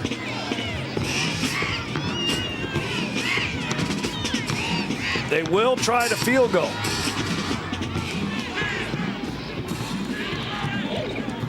Medine is 4 of 5. Doesn't have a strong leg, but he's been solid this year. Wow. Little fake. And that's going to force East St. John. We got a flag. Did East St. John jump off sides? Yes, they did. How about that? Dead ball. Encroachment. 44, East St. John. 5-yard penalty. 4th down. So what do you do now? Go for it. You keep your kicker out there? I think you go for it. 4th and 2. I think he's still trying to figure it out here. Or maybe you just run that fake again. Or whatever they were about ready to do. Do it again. See if you draw them off sides again. You got one more timeout. You could still use it. If you don't get them to go off sides, it's a 30-yard field goal. They've had an extra point block tonight. Got it. Nailed it. Right through the uprights. That's smart because they knew with another 5 yards, you're probably more in his comfort zone. So that was a great design and probably what they were thinking. Hey, let's see if we can do it. Get the 5 yards and then give my kicker some confidence there. Jason, you're a former kicker. Tell me this celebration thing. He's doing. There was something there with his leg, and then he's shooting a basket. What are they doing? I don't know, man. I was not one of those guys. Can we see that again? Do we have that? I mean, did you have a field goal kicking? I did not. I was kind of a serious kicker, man. You know? You flexed the muscles, right? Yeah. Well, you're not doing anything there as a kicker, so. But he's got a move coming up here. Yeah, something. Yeah, that's my leg, and then shooting baskets. You kickers are crazy. That wasn't me. I just hope he has a decent kickoff after all that. So now, what's going on here? I mean, we're all into the antics of Andrew Medine, but East St. John's defense is still on the field. And Central is huddled up. Was there a timeout called to ice the kicker? No. Okay. Well, everybody was just kind of standing around, and now they've decided to. There was a kickoff. Field goal is good. Yeah, there's a penalty there. And, after the kick. All right, here's what I'm doing then, Jason. I'm kicking the onside kick. There's a 15-yard penalty. The ball's going to be spotted at the other side of the 50 to the 45. This is onside kick territory if you're Sid Edwards. I agree with you. You're stealing a position. They're calling the coaches down here now and trying to get huddled up. I think they're just realizing the situation. But with 40 seconds, why not? Now, the other thing you got to think about is Shelby's got a heck of an arm, and they've been able to stretch the field. So if you don't recover it, do you give East St. John an opportunity to put some points up? Andrew Medine on the field goal, 9 plays, 62 yards. Now 5 of 6 on field goals for the season. And after having that extra point block, which still could come back to haunt him later in this game. We saw that last week in the Zachary Walker game.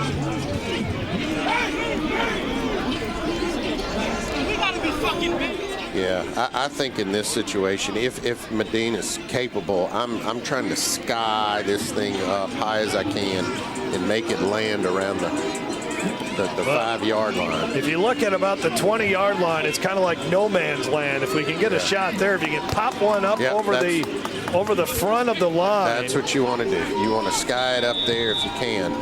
And just drop it in there like a parachute. Yeah, try to pin them back. Well, here we go. Ball's on the ground. Nice job. Nice job by the East St. John player. That's Trevin Hampton. Got his hands on it. So now, as you mentioned, Jason, they got a good enough arm with Shelby, but the mistakes here, the miscues for East St. John. The recover on the fumble down to the 3-yard line. Here's another bad snap. Shelby running after it. Just almost threw an interception right there. But eventually, East St. John would regroup on that drive and get a nice long touchdown drive. Yeah, and remember, their starting center went out on a couple of those miscues, and then it really impacted the snap, and East St. John really sputtered there. Devontae Harding is still out there as the center.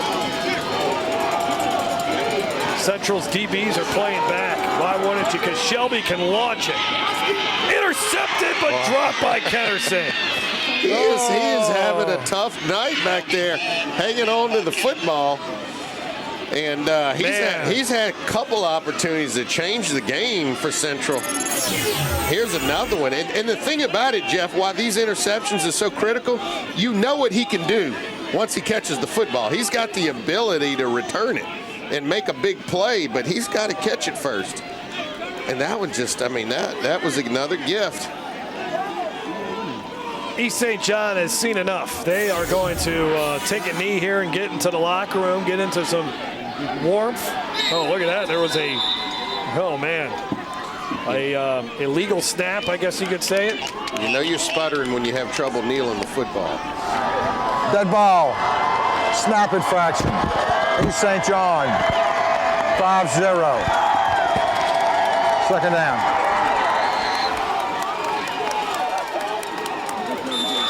Central fans enjoy that one. You don't see the old snap infraction too often. There you go. Now Central going to call it. You know what? Why not? If you're Sid Edwards, call a timeout. You got a center that's a little shaky out there. You never know what might happen.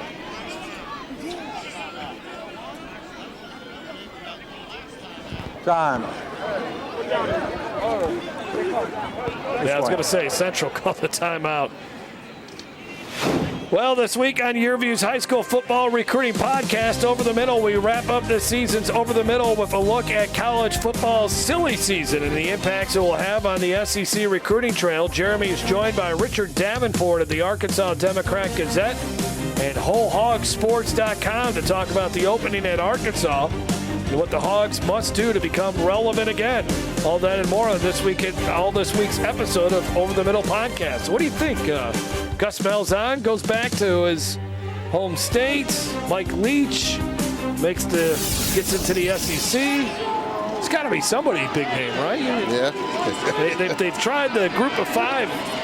They've tried to get Brett Bielema. I don't think they ever should have fired Brett Bielema. No, I don't. I think he was a good fit for that program. All right, now East St. John's going to say, you know what, we're going to throw the football here a little bit. Make you pay for calling that timeout. Now, this is interesting. It's fourth down after they throw the incomplete. And Central has a timeout. And they got rid of their last Now they're going to have to punt the football. That was really interesting. I don't get that at all. Wow, you're just going to give Central the football back here. Well, if you're Central, you got to be coming after this punt. We got Myrick back deep. I'm sending 10 guys after the punter here. Man, this may give them a shot to even if they don't return it, give them a shot to make another offensive play and Hail Mary. And Medine got rid of that thing. Reyes got rid of that thing as fast as he could. Andrew Myrick gets hit hard at the 47-yard line. But Kennerson can probably get 2 plays off here. Well, no, it said 17. Now it's got 10 seconds. Oh, that's 16, the scoreboard. I think that might be 16. There's a flag on the field. That was Gardner on the return, or the tackle.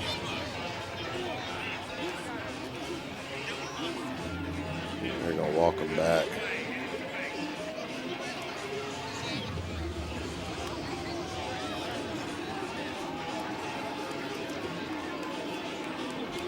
The flag came at the end of the play. Boy, if this is a 15-yard penalty on East St. John. Personal foul. Number 8, East St. John. 15-yard penalty from the end of the run. First down. Oh, man. Coach Brown could not get out of this half fast enough, and essentially he could have kneeled the ball and gotten out of this thing, and now that's 9 penalties for 90 yards in the first half. Their fourth 15-yard penalty of the game. You're going to give 14 a shot to make a couple tosses toward the end zone. Wow. Again, 16 seconds on the clock. 5 wide receivers for Central. Here we go. Kennerson under pressure. Jackie Marshall, the big sack. And no timeout, so you either got to get up to the line of scrimmage. Well, Central blew the whistle, or the ref blew the whistle. So maybe they did have one more timeout. Yes, they did. Okay, all right. We weren't showing one. So Central has one more. It's been an interesting 30 seconds here.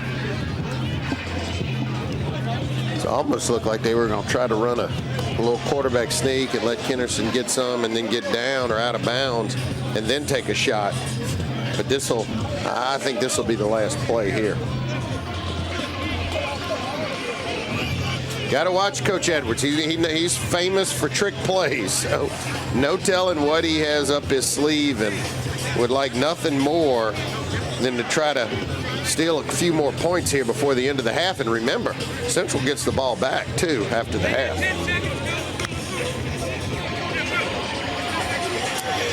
Always got to like the strength coach out there. Yeah, with the, man. That's with the bare arms.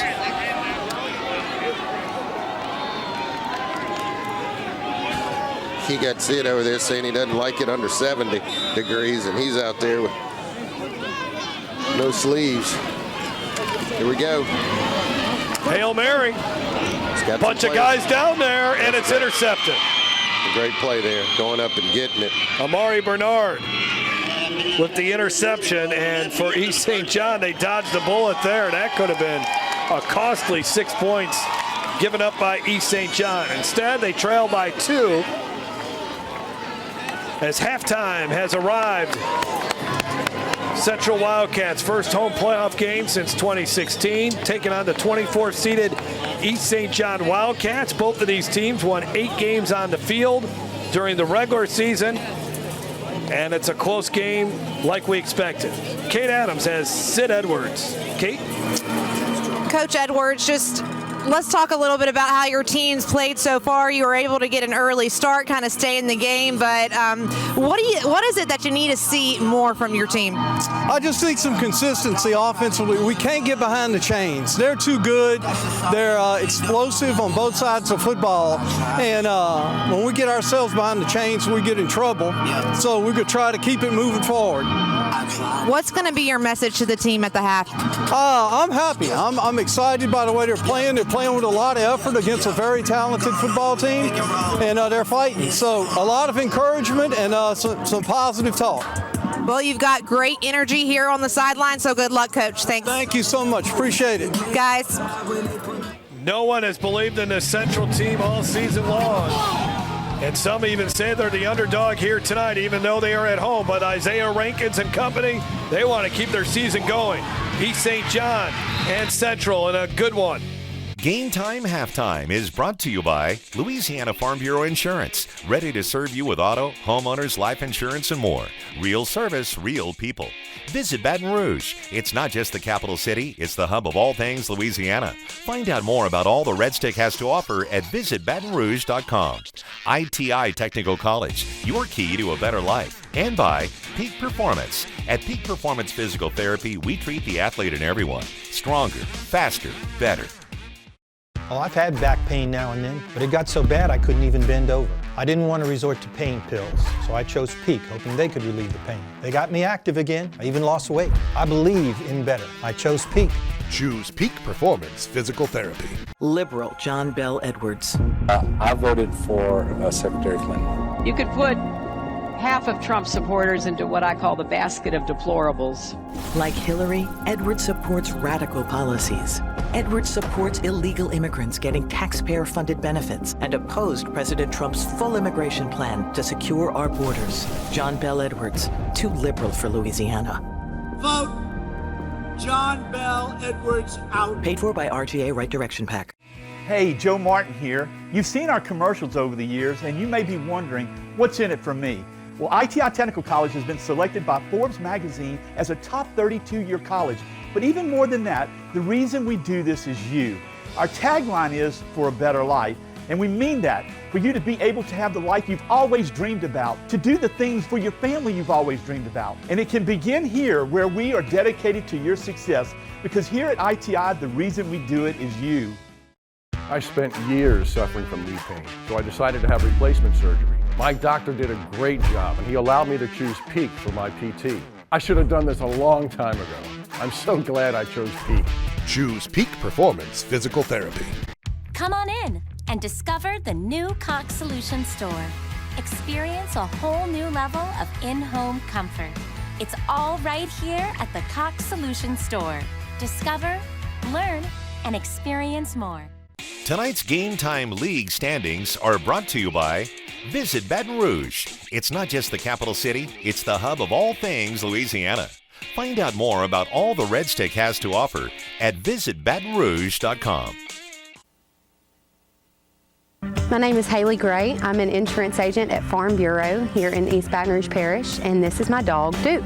I've been with Farm Bureau just over a year now, and a slogan that I use the most is hope for the best, prepare for the worst. And that's what I love the most about my job is I get to sit down with first-time homeowners or new parents, newlyweds, and sit down and just prepare for the future. You know, life throws crazy uncertainties at us, and I get to be the person to sit down and prepare with people, and that means a lot to me. You know, it's important to have an insurance agent, an agency that you feel comfortable with and that you can trust, because you don't use insurance on your good days. You use your insurance on your bad days when a tree falls on your house or your teenager gets an fender bender. That's when you use your insurance. So having somebody that you trust and having somebody that's there for you in your time of need, in your darkest hour, that's what we are as Farm Bureau, and that's what real service, real people means to me. At halftime, Central leading East St. John 16-14 is our score. First round playoff action in the Louisiana High School Athletic Association playoffs with the Wildcats leading the other Wildcats 16-14. Let's send it down to the field. Kate Adams has a special guest. I sure do, Jeff. I have Principal Brandon LeGroux of Central High School here with me. Brandon, earlier we were talking, and you were just talking about how special this is to have this home playoff game here. Just tell me a little bit more about that. Absolutely. I mean, you can see it. You just feel it tonight. We had pregame. The community came out. We had a tailgate beforehand. Just involvement of the families of these kids, the community. You can see right here behind us all this great stuff that's going on. We've got the band, the cheerleaders, the kids, the Silks, you know, and the football team, obviously. And it's good to see everybody involved. Just like this guy right here, who's part of our student council, is probably one of the best student councils I've seen. So just getting everybody involved is something that's really important. That's right, that's right. Now tell me a little bit about your construction uniform and why you're wearing it tonight. Usually for our football games, our student section likes to get together and create a theme. So this week it was Wreck the Wildcats, hence the construction theme. Most of our students have hard hats on, and we got our safety vests on as well. All right, well, are you guys proud of how your team's playing so far?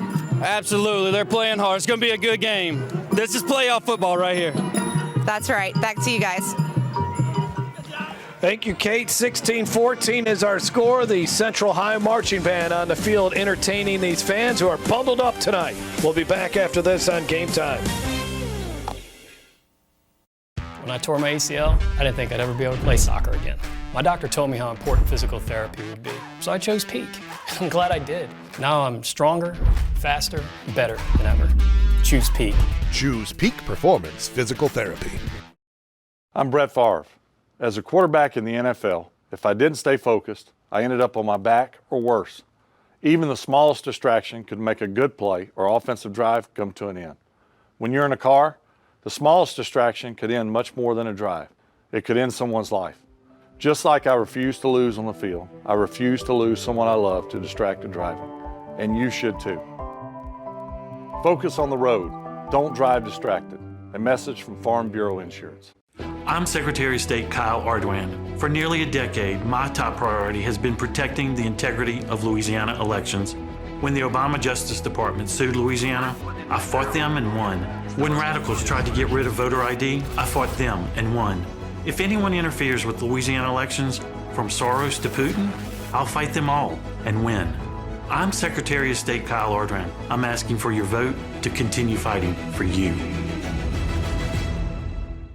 Hi, we are live with the PPTV network, where one of the top athletes is about to make his important decision. We know his character, and nothing will hold him back. I'm glad to have my family and friends here for this choice. It's more than my career. It will affect the rest of my life. I choose Peak Performance Physical Therapy. The decision is in. Why choose Peak? The reputation and their record of success is unmatched. When it matters most, another patient chooses Peak Performance Physical Therapy. Exercising is my life, so when I had to stop because of my foot and ankle pain, I was absolutely devastated. I chose Peak and they taught me how to relieve the pain. They really do bring out the athlete in everyone. Choose Peak. Choose Peak Performance Physical Therapy. Tonight's Game Time Player of the Game is brought to you by ITI Technical College, your key to a better life. Check out the stories behind the games. Visit yourview.com/Louisiana. Guys, this is Steve Wilson with Peak Performance Physical Therapy. I work at our Denham Springs location. While we're out here on these Friday nights, man, we have a great time covering athletics and keeping everybody safe. But we also understand that injuries are common in everyday life, and we get a lot of questions. One of the main questions we hear about is low back pain, and everybody talks about the core. What is this fuss about the core? Does that mean having six-pack abs and a flat stomach? And that's really couldn't be further from the truth. While the abdominals are a very vital part of the core, it's only a small portion. Your core is also made up of lateral muscles in the core and also back extensor muscles in the core. And all these muscles work as a system to really create a foundation that really stabilizes our low back. So it is a vital part to low back pain. It's a big portion of how we rehabilitate low back pain. So if you or anybody you know is having low back pain, please feel free to contact us at Peak Performance Physical Therapy so we can design a specialized plan just for you. Cold night in East Baton Rouge Parish. Central leading East St. John 16-14 in this first round playoff game in Class 5A. We heard from Central's principal in the last segment. For the East St. John principal, let's send it down to the field, and Kate Adams. Well, I have other Wildcat principal here with me, Chris Mays. Now, Chris, I understand it is you and Brandon Brown's second year together over at East St. John. Just talk about how everything's been going so far in those first 2 years. So we're really excited. My first year with Coach Brown has just been absolutely amazing. He's a great kid. I call him a kid. He's pretty young. We're both in our 30s. As principal and athletic director of a 5A school is pretty tough, but our first year we've seen a lot of growth. Our athletic program has turned around. We're one of the only schools in our district, one of only 2 schools who actually grew academically, and this is our first year. So our kids are doing amazing things, both on and off the field, and I'm really pumped up to see what year 2 is going to bring for us. Well, talking about some of those academic achievements, you told me y'all are really advancing in the technological side of things. So explain that, and how are you guys advancing? Yeah, so both our strength of diploma and our graduation rate are now just about 90%. We'd like to see that go ahead and get over the hump of 90%. We've also increased our students with disabilities, academic growth, as well as our Hispanic and Latino subgroups. And that's really been because we've made a focus on getting our kids both ready for college, but also the workforce. We understand that four-year university is not the pathway to the middle class for everyone, and so we want to make sure that our kids are prepared for any opportunity that comes their way after they finish with our school. Well, you guys are doing some great things over at East St. John. Thank you so much for your time, Chris. Thank you. Back to you, Jeff. Good stuff happening over at East St. John High School and Central High School. Halftime, Central leading East St. John 16-14. We'll take a look at first half highlights when we come back. Hey, Joe Martin here. You've seen our commercials over the years, and you may be wondering, what's in it for me? Well, ITI Technical College has been selected by Forbes magazine as a top 32-year college.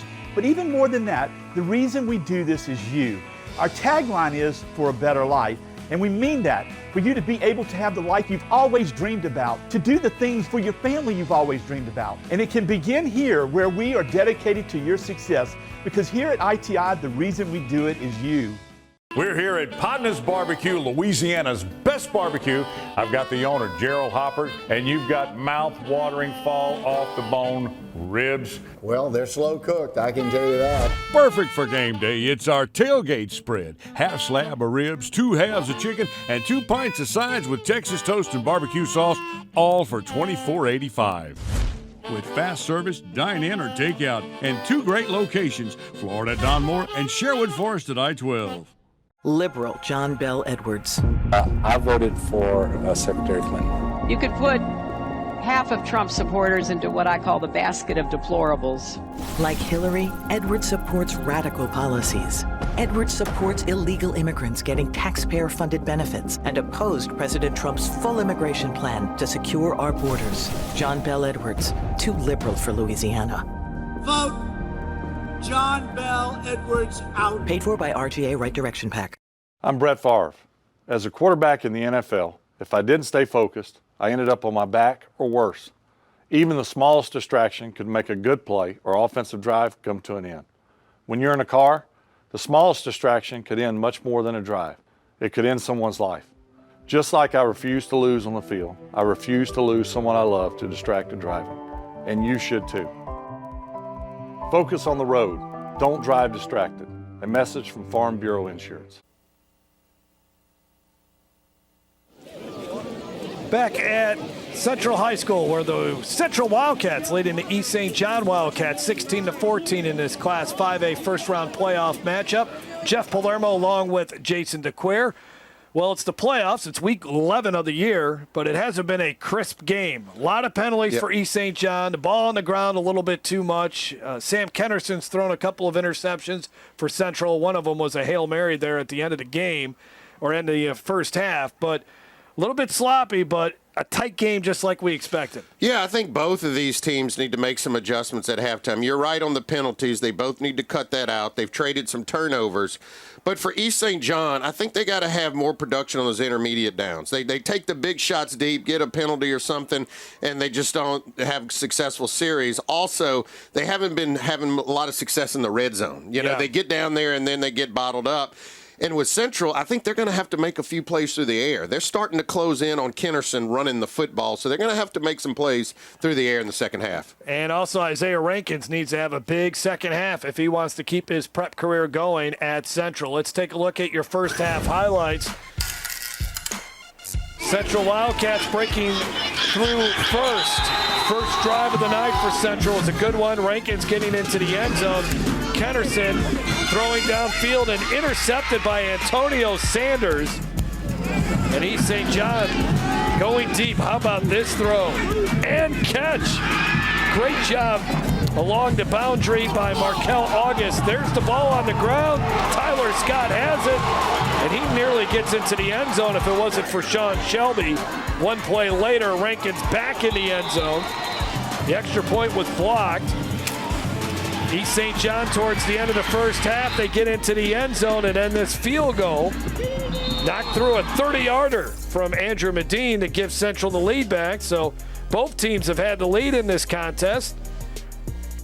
East St. John has a few more total yards, but the 9 penalties for 90 yards. Brandon Brown, I'm sure, has told his guys, hey, if you want to advance, you can't keep committing 9 penalties, and a lot of them are the 15-yard penalty variety. Yeah, and the other thing is they're losing the turnover battle there, and the passing yards. That's where Central only 32 yards through the air.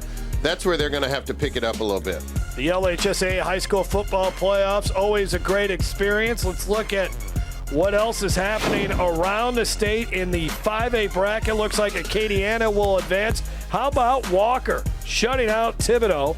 Airline leading Southside. Zachary shutting out Live Oak. Hahnville shutting out Chalmette. Ruston trying to pull off the upset over at Dutchtown. East Ascension in a tight ball game with Terrebonne. On the other side of the bracket, Alexandria, 2-touchdown lead. Mandeville leading in Lake Charles. Houghton has a touchdown lead over Ouachita. Como trying to pull off the big upset as they lead the Slidell Tigers. Destrehan up big. Covington by 2 touchdowns over a Sam Houston team that can really score some points. Captain Shreve has a 2-touchdown lead over John Ehret.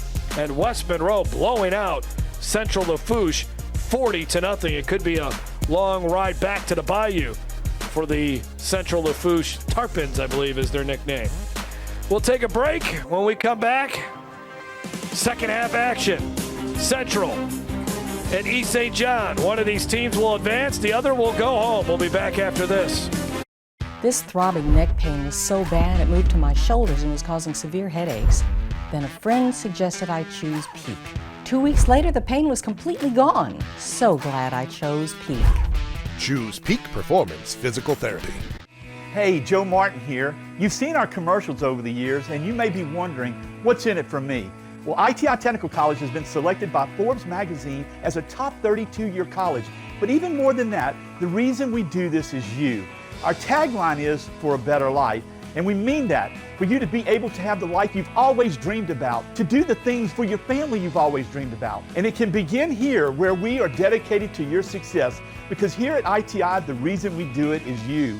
We're here at Podna's Barbecue, Louisiana's best barbecue. I've got the owner, Gerald Hopper, and you've got mouth-watering, fall-off-the-bone ribs. Well, they're slow cooked, I can tell you that. Perfect for game day. It's our tailgate spread. Half slab of ribs, 2 halves of chicken, and 2 pints of sides with Texas toast and barbecue sauce, all for $24.85. With fast service, dine-in or takeout, and 2 great locations, Florida at Donmore and Sherwood Forest at I-12. Under Governor Edwards' leadership, we turned a deficit into a surplus and ended the largest cuts to education in the country. But if Eddie Risponi is elected, we risk losing all the progress that we made. Like increased funding for our classrooms, top scholarships, pay raises for teachers, and more funding for early childhood education. Risponi would drag us back to the days of Jindal. And we're not going back. Let's re-elect Governor Edwards. And put Louisiana's children first. My shoulder pain got so bad I couldn't lift anything overhead. So I chose Peak Performance, and I can't believe how much better I am now. Peak really does get you back into the game of life. Choose Peak. Choose Peak Performance Physical Therapy. Tonight's Game Time Play of the Game is brought to you by Louisiana Farm Bureau Insurance. Ready to serve you with auto insurance, homeowners insurance, life insurance, and more. Real service, real people. My name is Haley Gray. I'm an insurance agent at Farm Bureau here in East Baton Rouge Parish, and this is my dog, Duke. I've been with Farm Bureau just over a year now, and a slogan that I use the most is hope for the best, prepare for the worst. And that's what I love the most about my job, is I get to sit down with first-time homeowners or new parents, newlyweds, and sit down and just prepare for the future. You know, life throws crazy uncertainties at us, and I get to be the person to sit down and prepare with people, and that means a lot to me. You know, it's important to have an insurance agent and agency that you feel comfortable with and that you can trust, because you don't use insurance on your good days. You use your insurance on your bad days, when a tree falls on your house or your teenager gets in a fender bender. That's when you use your insurance. So having somebody that you trust and having somebody that's there for you in your time of need, in your darkest hour, that's what we are as Farm Bureau, and that's what real service, real people means to me. Guys, this is Steve Wilson with Peak Performance Physical Therapy. I work at our Denham Springs location. While we're out here on these Friday nights, man, we have a great time covering athletics and keeping everybody safe. We also understand that injuries are common in everyday life, and we get a lot of questions. One of the main questions we hear about is low back pain, and everybody talks about the core. What is this fuss about the core? Does that mean having six-pack abs and a flat stomach? And that's really couldn't be further from the truth. While the abdominals are a very vital part of the core, it's only a small portion. Your core is also made up of lateral muscles in the core and also back extensor muscles in the core. And all these muscles work as a system to really create a foundation that really stabilizes our low back. So it is a vital part to low back pain. It's a big portion of how we rehabilitate low back pain. So if you or anybody you know is having low back pain, please feel free to contact us at Peak Performance Physical Therapy so we can design a specialized plan just for you. They're bundled up, waiting for the second half to begin. Both teams are out, warming up. After the halftime break, Central will get the ball to begin the second half. Get in the know. Sign up for our Louisiana football newsletter for high school football playoff and championship cover, as well as exclusive LSU and Saint stories and videos. Go to yourview.com/Louisiana football to sign up.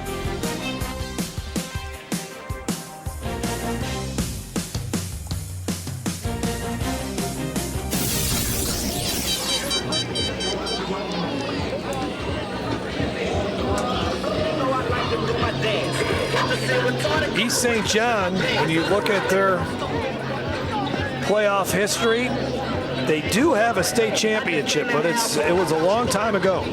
They won a state title. Last year they were a 28 seed and lost to East Ascension 17-13. They have not advanced to the quarterfinals since 2016. There you take a look at their district, a very competitive one, just like the one that Central is in. East St. John, co-district champs with Hahnville. They beat Hahnville there at the end. Destrehan suffered a couple of losses in district play.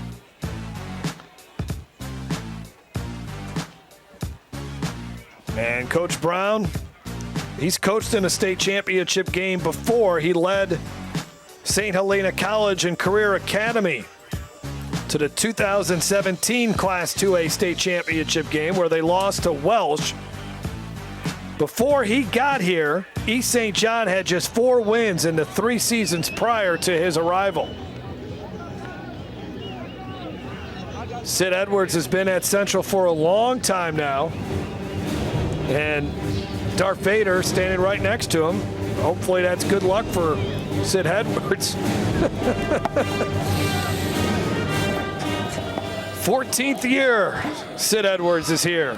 And Darth Vader's been around for a few years too for Central. The return is out to the 29-yard line. Sean Sterling in on another special teams tackle as it was returned by Andrew Myrick. And Sam Kennerson and the Wildcats back out there offensively, up by 2. Yeah, it's going to be interesting to see what adjustments these offenses make at the half and how they're going to try to play this second half out. As I mentioned, I think they're going to at least have to try to put the ball up in the air a little bit more, Central West, just so that they can respect the pass game enough to keep Sam Kennerson's legs alive in the game. They'll start this drive at the 29-yard line. Kennerson will run it right off the bat. And a nice run to the 36-yard line as he split a couple of tacklers. Trevin Hampton on the tackle. And I think they want to get Kennerson's legs back in this game. He was running the football very well on the opening drive. East St. John shut that down for most of the rest of the first half. On the ground, Rankin's following his blocker, and that's a first down. Good start for Central out to the 49-yard line, down to the field, and Kate Adams. I had a chance to catch up with head coach for East St. John, Brandon Brown. Basically asked him what his message to the team was. He said they've got to go out there and finish the game. They've got to play East St. John football, and that's what he wants to see, guys. And that means no penalties after 9 in the first half. Little misdirection with a double handoff. Gets him a few yards. Well defended.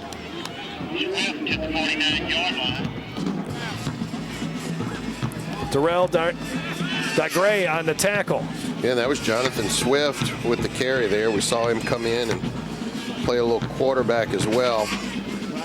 So they've got some, you know, the pieces on this offense for Central. They're very multiple. Rankins again running the football, and he's now out in the clear. Has the first down across the 40. And Central, well, it's pretty obvious what Sid Edwards told the guys at halftime. We're going to come out and we're going to run the football, a 10-yard run for Rankins. Wow, this is just such a strong run here by Rankins. They essentially have him bottled up in there, and he's short, so he's hard to find back there in that little scrum, and able to break one out. And, you know, Central is pounding this rock, as you mentioned, and contented running it right at East St. John. At the 39 with a fresh set of downs. Rankins, maybe a yard or two. That's about it. Some more paint came off that helmet, I think. I saw a little silver thing fly off the helmet as you look at Jackie Marshall, the first-year starter, 6'2", 235 pounds. I think you're going to be hearing a lot about this guy on the recruiting trail. Yeah, he looks like a football player. And, you know, with Central being able to run the ball up the middle with Rankin, that also will help open up the kind of outside running lanes for Kennerson. 33 yards rushing on this opening drive for Central. Kennerson now looking to throw the football. Now we'll have to tuck it, and there he goes. Kennerson down to the 20-yard line before he's angled out of bounds by Kevin Bro, but there's the legs of Kennerson, 19 yards. Well, I think this was actually a designed pass play. They wanted to fake it as if they're running, but watch, he's going to try to pull up right here and realize, nope, too much traffic, too many people in the backfield, and then Kennerson just does what Kennerson can do. I mean, that's just a great athlete making some plays. The burst that he has, Jason, it's pretty impressive. It is, and it's noticeable. At the 9-yard line, that's a Michael Vick play there when he was really good in the NFL, where it looked like the defender was right there, and then he just started pulling away from him. Yeah, modern day they call it Lamar Jackson. Yeah, you're right about that. Yeah, you're right. Yep. Gain of about 3. But I like the old guys better, Jeff. I'm partial. No. I think you're just like throwing out there quarterbacks that the Bears could have drafted. I think that was just a shot at me. Second and 7. And there's another design run for Kennerson. And nice job by Sean Sterling. That's a good play by Sterling. I mean, he still gave up some yards, but not letting him turn the corner, because if he turns the corner on you, that's 6. So third down, can East St. John tighten up here, keep Central out of the end zone, or at least keep them from getting the first down here? And this is a huge drive here for Central, being up by 2. They could make this a 2-possession game. In the ITI Technical College red zone, 2 for 5 on third down conversions. Rankins, he's got a seam, and he's in the end zone for his 3rd touchdown. Now this is just, and we're seeing this more often with running backs. It's the patience and vision combined. A lot of times running backs will just take it and kind of throw it up in there. But as you see, when we go back and look at this, he allows his blocks to develop, and then it's the burst. You see right here, just kind of tiptoeing, waiting for those guys to pull, and then the vision to cut it back behind all of that traffic, and it's a wide open seam. It's like a zone run type of play there, and Rankins just hits the hole and gets in there. Deficit now up to 8. This is a big extra point. Try to keep it a 1-possession game if East St. John can block it again.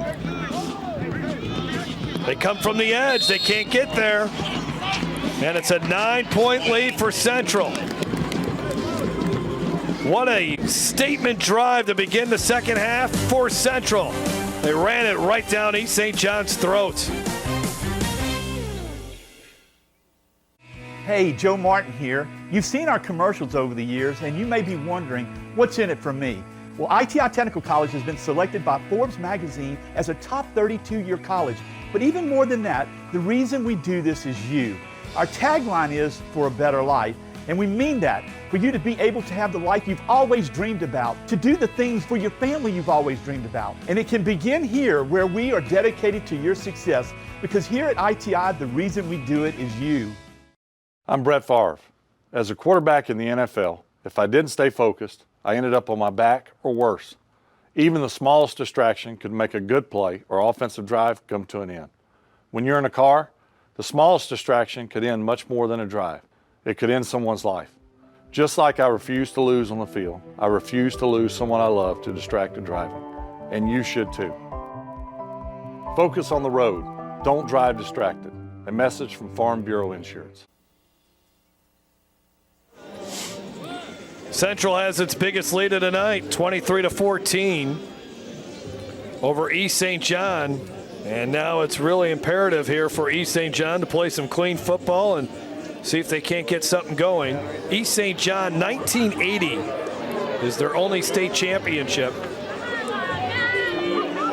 Man, River Parishes produced some really good football teams. Isaiah Rankin's 3 touchdowns on the night. Is he being like checked out by the training staff there? Yeah, I mean, he didn't get touched really on that last drive. No, but it looks like they're examining the neck or head area.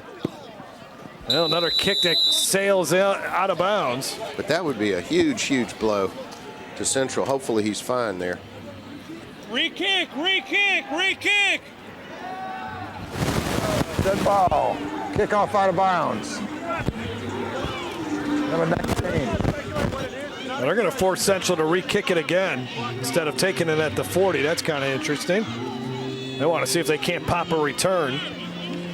Yeah, they're working on Rankin on the sideline. It's the neck. I see him doing arm drills and.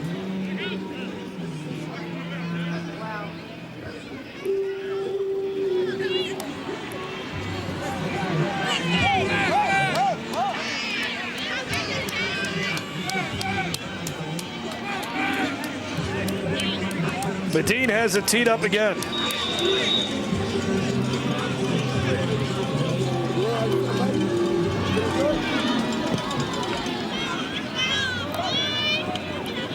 From the 17.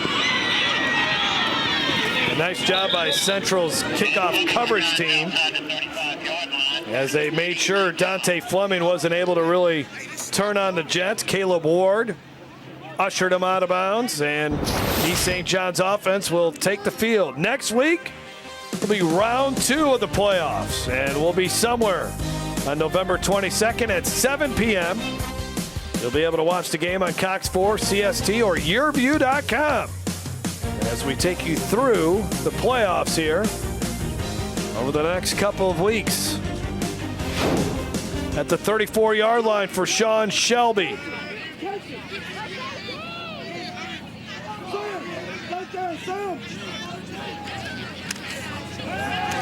Shelby will run. And he gets a few yards. Gabe Patterson ran him out of bounds. You watch him run compared to Kennerson. It looks like Shelby's running in mud compared to what Kennerson could do. You know, their strengths are opposite. Obviously, I think Shelby is the better passer, and then Kennerson is the better runner. But they can both do a little bit of each. And here, although they didn't get what they wanted downfield, this is still a good play for East St. John, picking up positive yards on first down. That's been the problem for them. They go for it a lot on those deep balls, and if you don't connect, you're now playing second and long and third and long.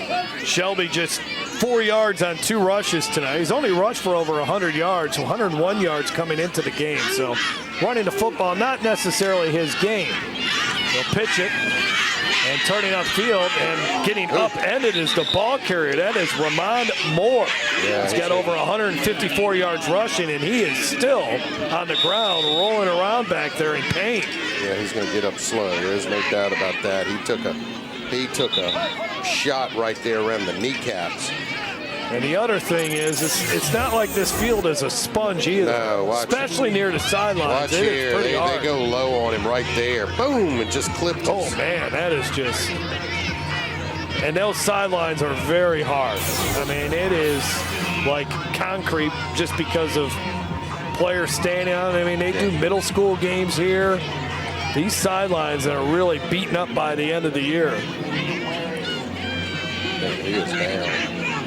So they will not resume action until they're able to at least get him sitting up on the bench.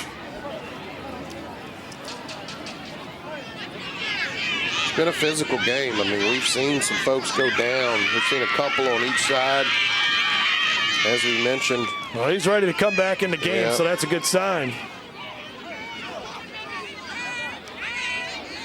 Well, both teams committed to the run. Saw Central run the football down the field. So far, East St. John, a couple of... Well, I think that first play, really, they wanted to go deep again. And the thing is, they're telling number 12, Shelby, if it's not there, get some yards so that we can be in second and manageable, and they don't know if we're going to pass or not. Quick pass, complete, turning upfield and getting tackled immediately. It's Markel August. Sam Kennerson makes the tackle. And 5-yard play. Yeah, and here again. So this is where they want to be. Pick up 5 on first down, 2nd and 5.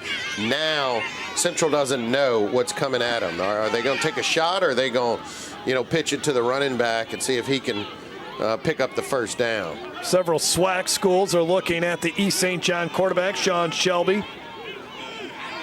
Mentioned the academic side, 3.6 GPA, a 20 ACT, a leader.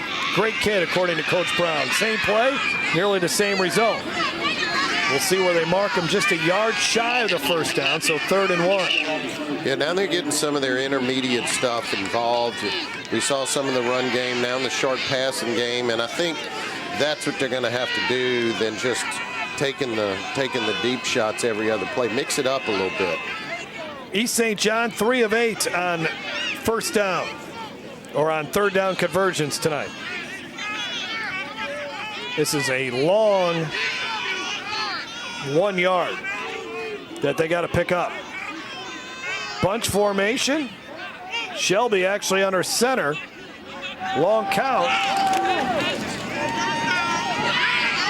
And almost like a rugby play there, but it's enough for a first down for Calvin Gardner. That worked, but it did not look pretty.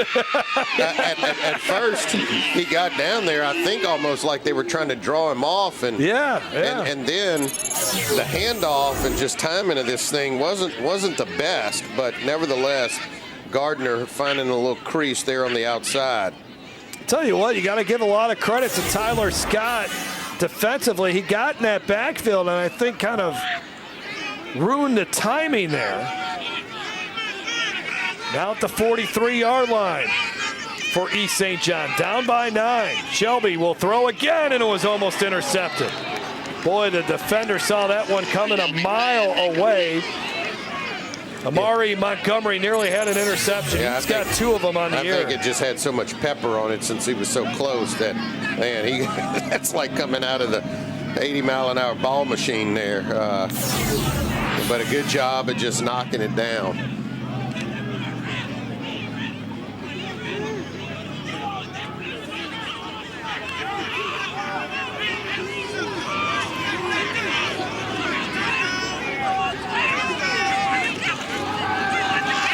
Pressure coming on Shelby, and he's going to go down. Second wave, got him. Ryan Cotton didn't really mention his name in the first half, but he gets a sack there. And he's a big dude, a big fast guy too, playing from that linebacker position. And as you mentioned, doesn't have quite the burst of Kennerson, so you can see Cotton come and just run him down. Great tackler, and that's a big play now. Now you got East St. John playing from behind the chains. Cotton, a transfer from West Feliciana. He was on the Saints 2017 state championship team. The bell cow of this defense with 57 tackles. 3rd and long, Shelby going deep. He's got a man, and they convert on 3rd down. It looked like a defender had fallen down, and making the catch, Rydell Jackson. Yeah, Amari Montgomery, he's still limping out there. And he just fell. He fell, and when he fell, watching the slot, well, you can't see it here, but the fair is you picked him up, and he just fell down. And so it was a wide open receiver there.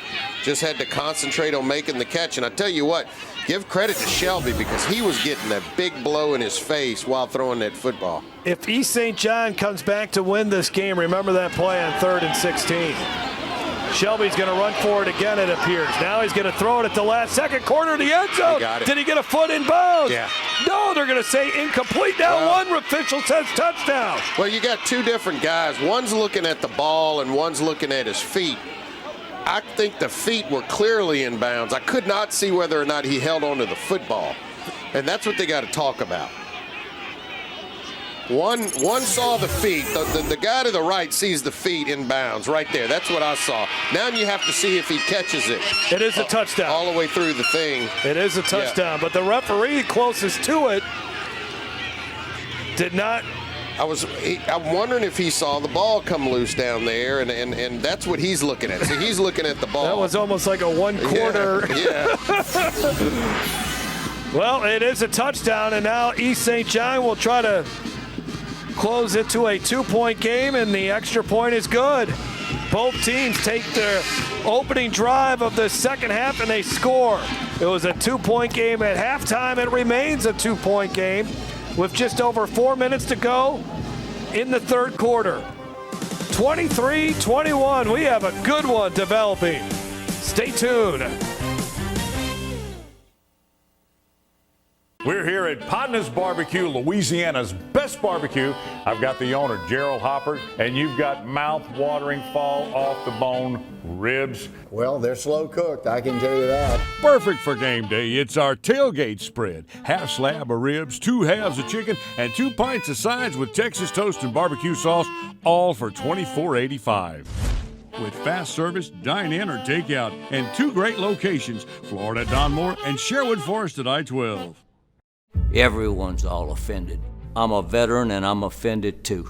Not by fake attacks, but by John Bell Edwards letting trial lawyers jack up our car insurance, giving millions to illegal immigrants, and playing the race card against President Donald Trump, against Eddie Rispone, and anyone else they can't stand. It makes me sick, just like a liberal John Bell Edwards will say or do anything. Sean Shelby and Markel August connect again for their second touchdown passing play of the night. Nice job here by Shelby, and he does get rid of this ball just before he crosses the line of scrimmage. And there you see August has 1 foot down. He has possession. And the second acrobatic touchdown for the senior, who is receiving interest from Grambling and Southern University. He has battled some injuries this season to his ankles and shins. But Coach Brown says he does not miss practice, and he now has 7 touchdown catches. Here's Isaiah Rankins. He has found the end zone 3 times tonight. Rankins is all the way into East St. John territory to the 46.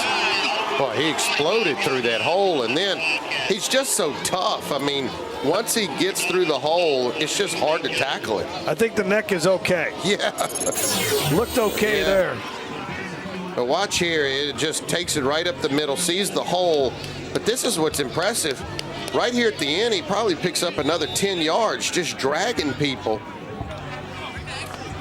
Sid Edwards told us earlier this week he thinks pound for pound, Isaiah Rankins is one of the best running backs in the state. I agree with him. I agree with him. From what I've seen tonight, I agree. This kid is tough. 3-year starter for Central. At the 45-yard line. And this is Jonathan Swift in for Sam Kennerson, who gets a breather on the sideline, a gain of about 3. And I think they switch these quarterbacks out too, because as much as Central runs their quarterback, they take a lot of hits. And so this gives you another big body back there at the quarterback position to continue to run the offense and can take some hits in there. Well, the 2 times that Jonathan Swift has gone out there to be the quarterback, they have come after long drives by East St. John, where Kennerson was on the field defensively for a long time. Nothing happening that time for Rankins. He runs into a brick wall. Welwyn Williams and Darrell Diard on the tackle. Yeah, just trying to squeeze it in there, but a good job there by East St. John. Closing it off, beating your defender, beating your offensive lineman, and getting in there and making a tackle. At the 40-yard line. 4 wide receivers here. Throw down the field, and what a grab!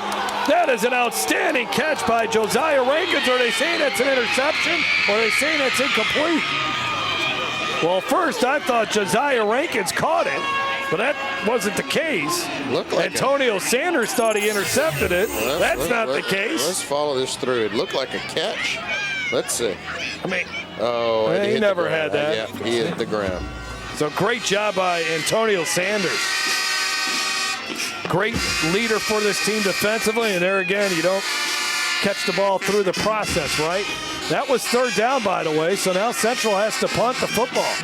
If there's a fake in Sid Edwards' back pocket, he might unleash it right here. Yep, here it comes. Throw back the other way. There's flags all over, and it's incomplete.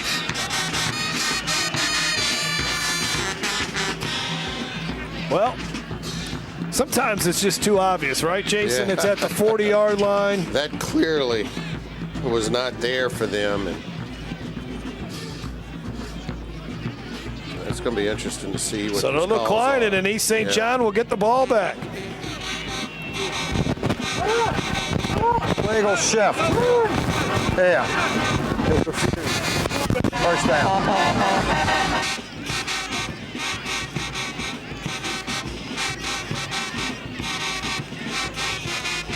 So 1st and 10 at the 40. Got a little momentum shift here. Central went up by 2 scores. East St. John answered. And now they've got the ball back with an opportunity to go up here in the football game. Another bunch formation. You bring in your defensive end back at quarterback. And it's Jackie Marshall. And Marshall, not much yardage. A yard, that's it. It's interesting how both of these schools will use creative options to get the run game going. I mean, how many different people have taken snaps at the quarterback position in this game? I bet you there's been at least 6 or 7 different players to take snaps at quarterback. I think that was Ryan Cotton in the middle of there defensively for Central. Central's really had just one bad game defensively this year, and that was to Zachary. And a lot of teams have a bad day defensively to Zachary. That was a couple weeks ago when they gave up 55, but even Coach David Brewerton at Zachary would tell you that Keelan Brown had one of his best games of his high school career. Now running the football again was Marshall, and he got upended after a gain of only 3.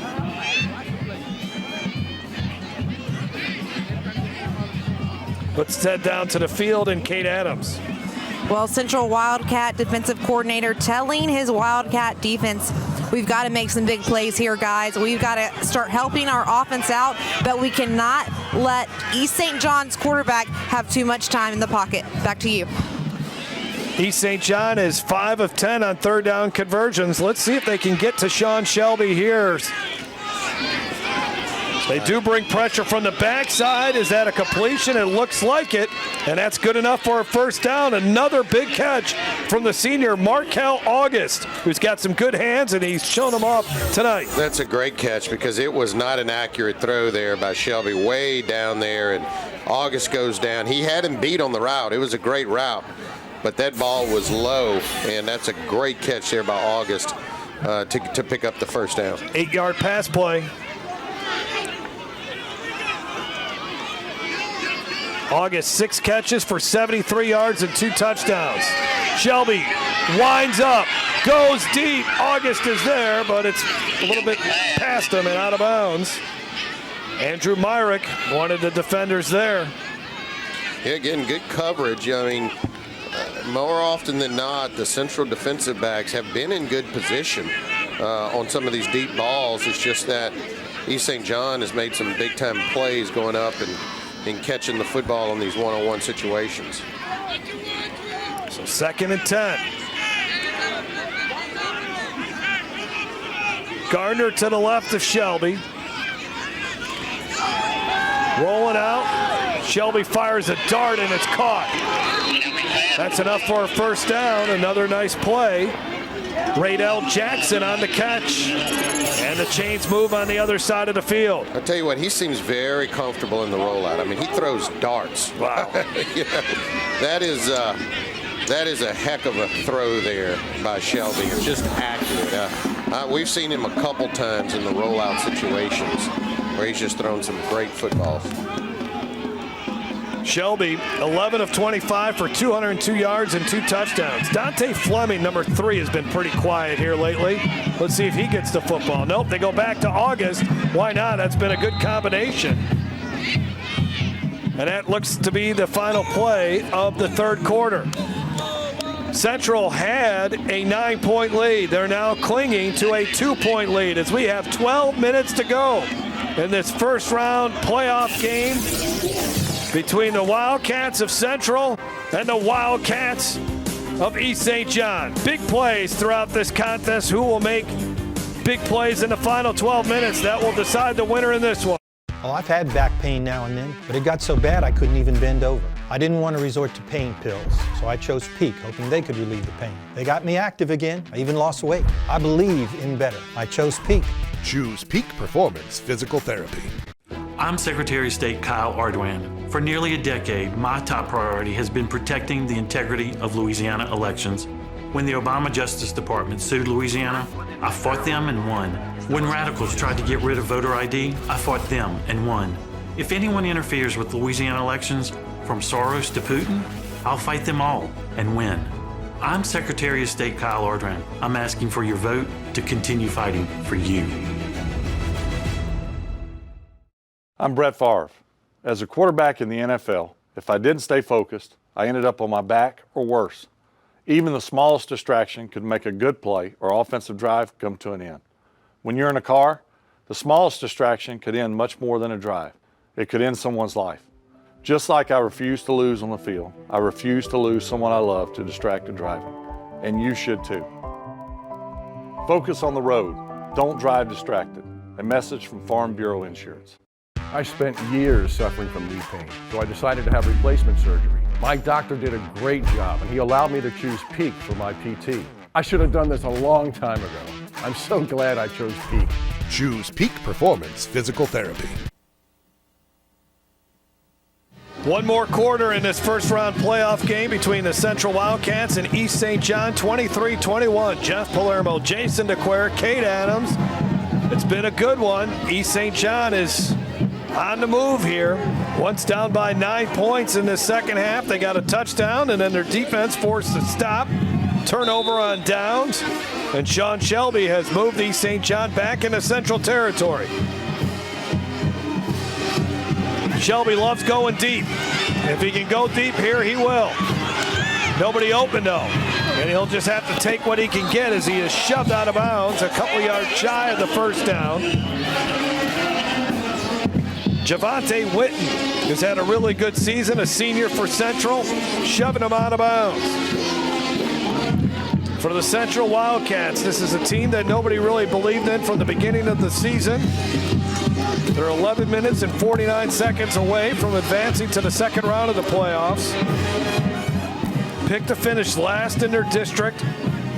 Ended up finishing third behind two really good teams, Zachary and Walker. Coach Sid Edwards says this is the tightest group that he's ever been around as far as a team. Shelby going deep. There's August again, and it's knocked away. Great job defensively. Andrew Myrick got there at the last second, and it's fourth down now for East St. John. Ball was a little late and a little underthrown by Shelby here. Otherwise, that's a touchdown, but you can see August has to come back to the football, but for that, he throws that ball out in front of him. August had him beat by a couple of yards there, and that would have been a touchdown. But I tell you what, that's a great play by Myrick, not giving up and coming back and making a play. 4th and 5 to keep this drive alive for East St. John. Pressure coming. Shelby gets rid of it. Off the hands of Fleming. Great defense. Yeah. There's a flag.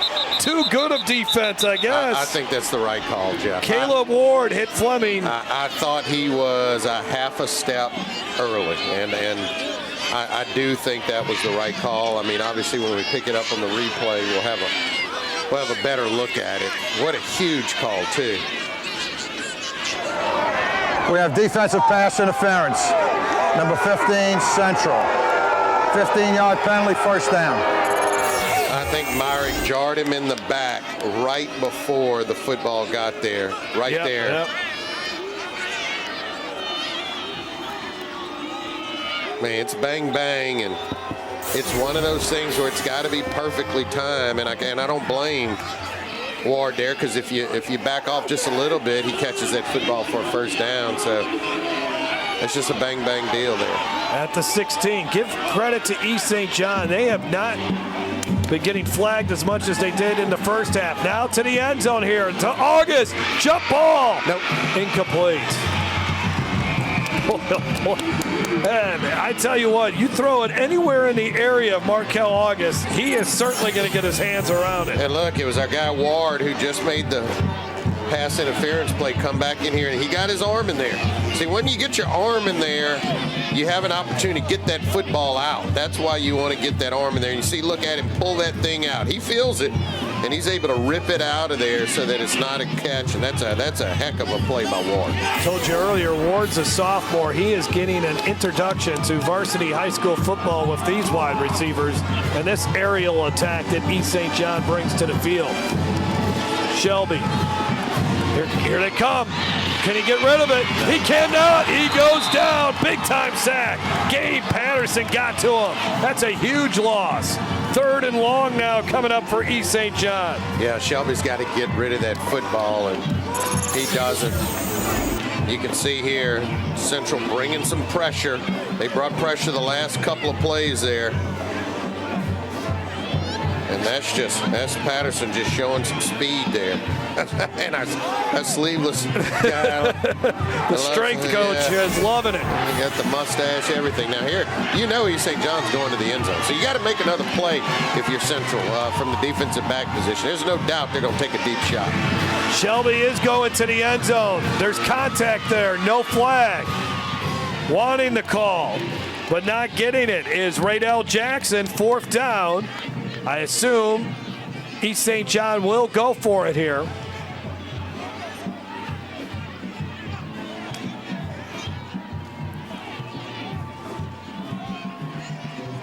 Yeah, I mean, they're out of field goal range. So, again, I don't think punting it, if you don't get it here, Central's still taking the ball deep in their own territory. So there's no doubt that East St. John is going to go for it. I really thought they should have tried something more intermediate there on that last play, particularly knowing you've got a 4th down. August is the wide receiver to the near side. East St. John needs a timeout as the Central fans are on their feet making noise. It's a good timeout. That's a good timeout. Let's draw this thing up, get the right play call. Larry Dotrieve will huddle the guys up. Because you know how critical, how pivotal this 4th down is, and all the momentum swings back to Central with a chance to maybe try to ice the game a little bit if they get the ball back without East St. John scoring. Larry Dotrieve said there is only one job that he would have came back for, and that's an opportunity to coach again for East St. John. Some great football in the river parishes. I say this all the time to anybody that asks me. I said the best athletes in this, maybe it's a crazy statement. I haven't been everywhere in this country, but I think in a small collective group between East St. John, Lutcher, St. James, when Riverside had a cranking, St. Charles Catholic, there is more talent per population there than anywhere else in this country. All right, here we go. 4 wide set.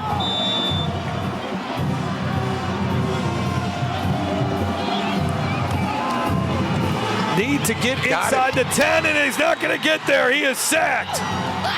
Wow. 2 big sacks on this drive. We heard Kate a moment ago talk about how they wanted to get some pressure on Shelby. Javante Witten delivers. Shelby never saw him on the end. He beats his guy. 73 didn't have a prayer. He didn't even touch him, and he was hoping that his right tackle was going to hold up there, and just beats him.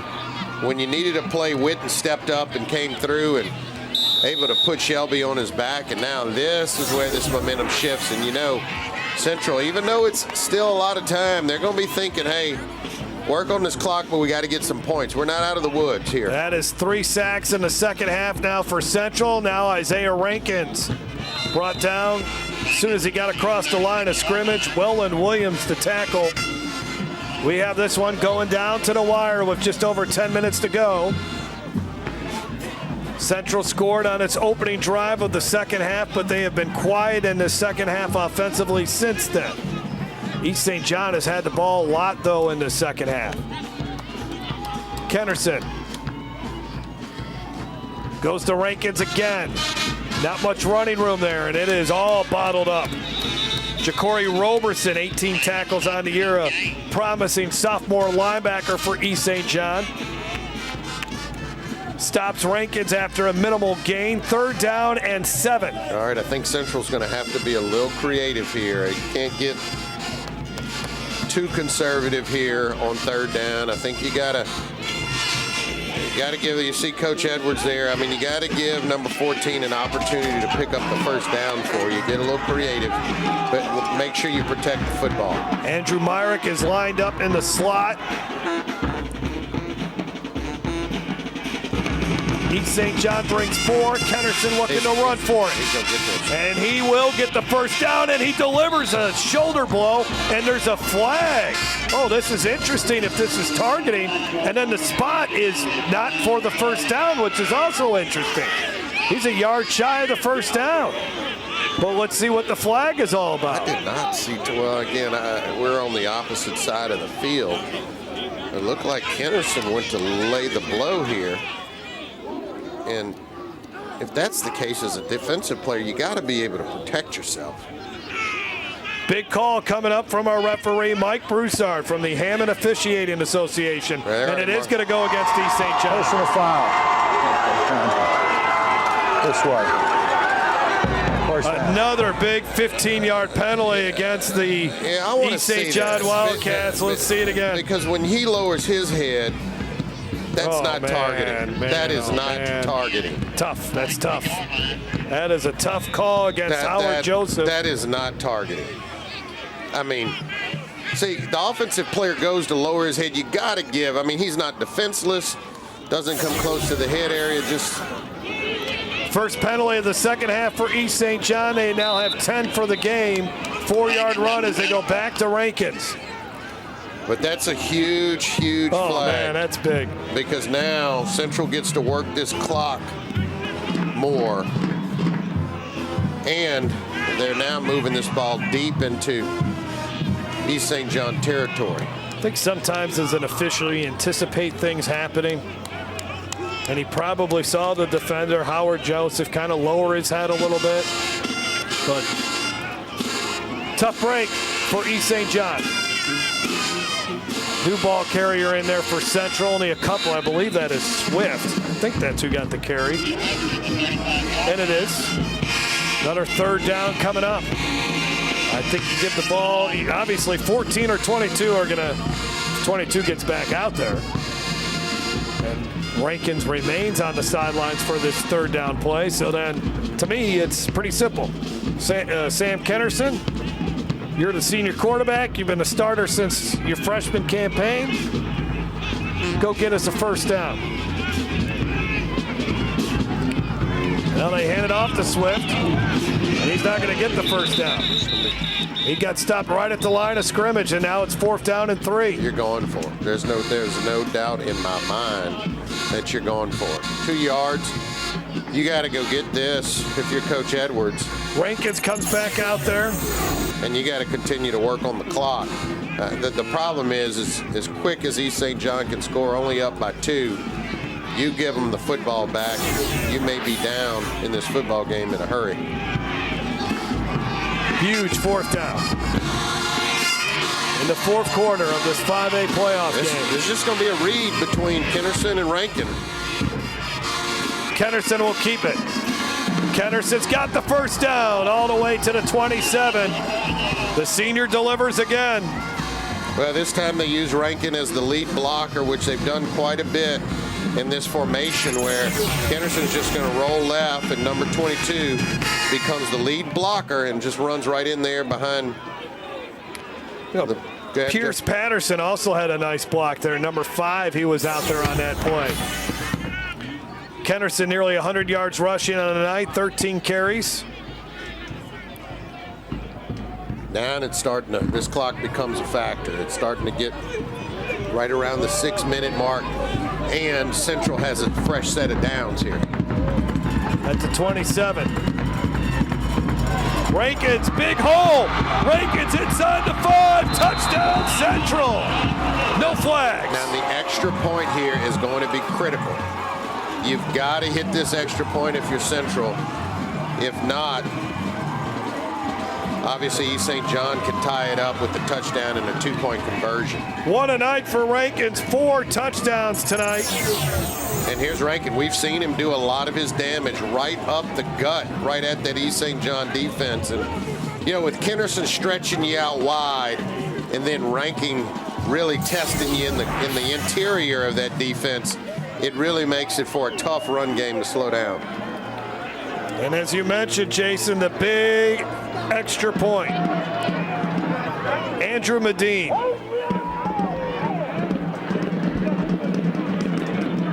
It goes through.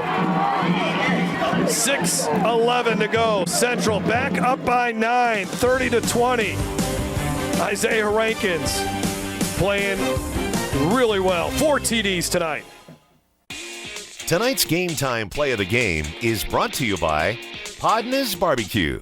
Slow cooked, fall off the bone perfection, and the best baked beans in America.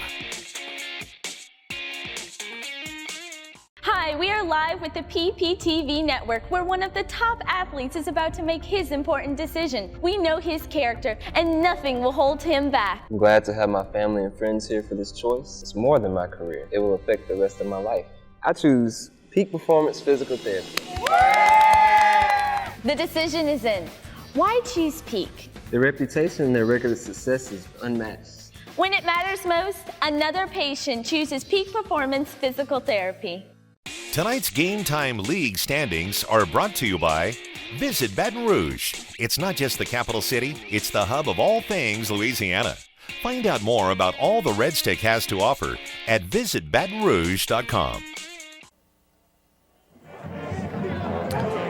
Back at Central High School, where East St. John is now trailing by 9, 30-21, is Isaiah Rankins, 107 yards rushing tonight and 4 TDs. I mean, I was a little leery when Sid Edwards told us in our conference call with him that he thinks this is one of the best running backs in the state. And you look at his numbers, it was just over 1,000 yards rushing, 6 yards a carry. Yeah, he had 69 yards rushing last week, but tonight, man, he has put on a show. Central has really ran the ball well in the second half as you look at the ITI Technical College scoring drive. And you know what I'm doing, Jeff? I'm not giving number 3 or number 10 a chance to return this football. I am kicking a sky kick, and I'm not going to let him just bust it on one play on me. As you get a good look at Rankin, he is just tough, man. Well-built kid. Not the tallest of backs, but he's very effective. Medine has it teed up. How about this Central team? Picked to finish last in district, just 6-11 now away from advancing to the second round. And is this Fleming? Well, no. That's a mistake. Man, he tries. You know, Dante Fleming has been really quiet in this game. Senior who's committed to UL, and I think he wanted to make a play there, try to make his mark in this game, and he has really given East St. John some poor field position back at their own 6. Yeah, just a huge mistake. You got to let that ball go out of bounds and go ahead and take the field position or re-kick it. Game Time on Yearview. Thanks Louisiana Lift for their support of this telecast, specializing in customer service on equipment, rentals, parts, and training. Louisiana Lift has been serving customers since 1980. You can check them out online at lalift.com or call their Baton Rouge office. And here's a big play. Markel August again. August pushed out of bounds at the 40-yard line by Devon Armstead, but Markel August, what a game this young man has had.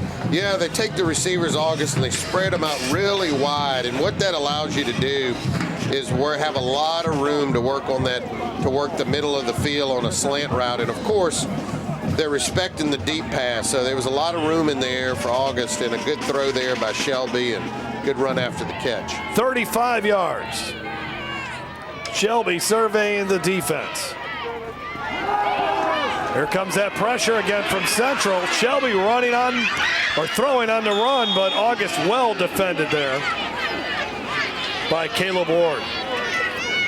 Caleb Ward's going to sleep good tonight. Yeah. 6 catches for 100 yards and 2 touchdowns now for Markel August. Shelby has thrown for well over 200 yards on the night. Well, I mean, we heard Coach Brown talk about it that, look, when they try to bottle up Fleming, it allows August to really eat, and he's taking advantage of it. Yeah, they trust Markel August to make some big plays for them. Fleming has been quiet. 2nd and 10, Shelby winding up and in stride. This is going to be 6. Touchdown East St. John. Rydell Jackson, the fastest guy on the team. He's been hurt, now healthy. His 4th touchdown catch of the season. 58 yards, and East St. John within 3 again. Yeah, no panic. I mean, we knew the type of offense East St. John has. 6 minutes is more than enough time, but I mean, he blows by. I mean, he blows by. We were just sitting there talking about Caleb Ward, but I mean, he just leaves it about 10 yards behind, and all Shelby has to do is just deliver a good ball out there, which he does. The extra point try. Did he get it through? No, he missed it. So it's a 3-point game. Both teams have missed an extra point now. 5:35 to go in what is developing into a thriller in Central. Shelby airs it out to Rydell Jackson. When I tore my ACL, I didn't think I'd ever be able to play soccer again. My doctor told me how important physical therapy would be, so I chose Peak. I'm glad I did. Now I'm stronger, faster, better than ever. Choose Peak. Choose Peak Performance Physical Therapy. Liberal John Bell Edwards. I voted for Secretary Clinton. You could put half of Trump's supporters into what I call the basket of deplorables. Like Hillary, Edwards supports radical policies. Edwards supports illegal immigrants getting taxpayer-funded benefits and opposed President Trump's full immigration plan to secure our borders. John Bell Edwards, too liberal for Louisiana. Vote John Bell Edwards out. Paid for by RGA Right Direction PAC. Exercising is my life, so when I had to stop because of my foot and ankle pain, I was absolutely devastated. I chose Peak, and they taught me how to relieve the pain. They really do bring out the athlete in everyone. Choose Peak. Choose Peak Performance Physical Therapy. Tonight's Game Time Play of the Game is brought to you by Louisiana Farm Bureau Insurance, ready to serve you with auto insurance, homeowners insurance, life insurance, and more. Real service, real people. 30-27 is the score. Larry Dotrieve getting the troops fired up.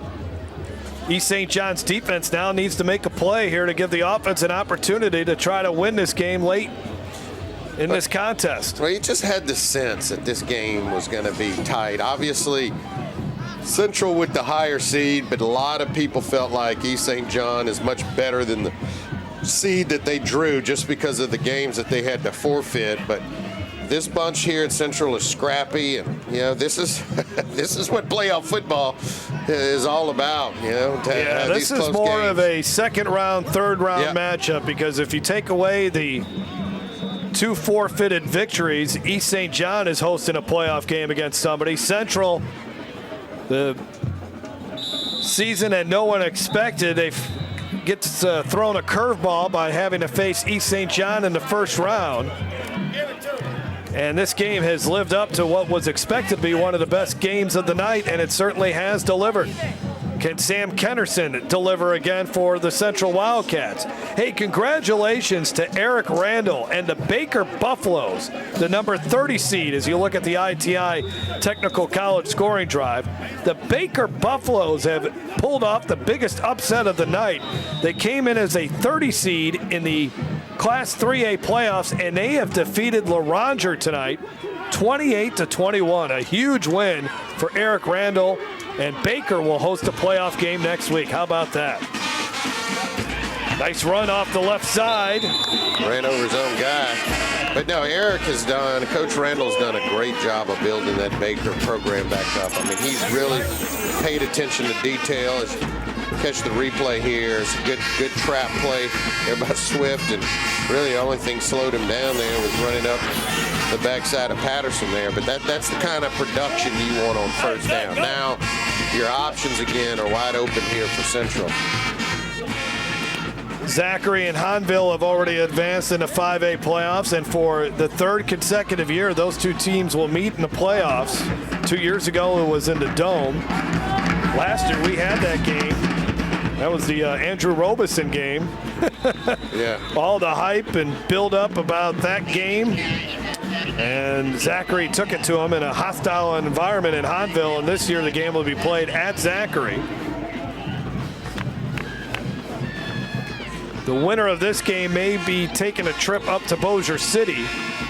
Well, if East St. John wins, they'll be hosting, but if Central wins and Airline wins, then Central will get on the bus next Friday and head up to Bossier City to take on the Airline Vikings. East St. John, 2 timeouts this year, 40-second play clock. It becomes a factor. I mean, you know, fresh set of downs. Central's going to really have an opportunity to eat at a lot of this clock.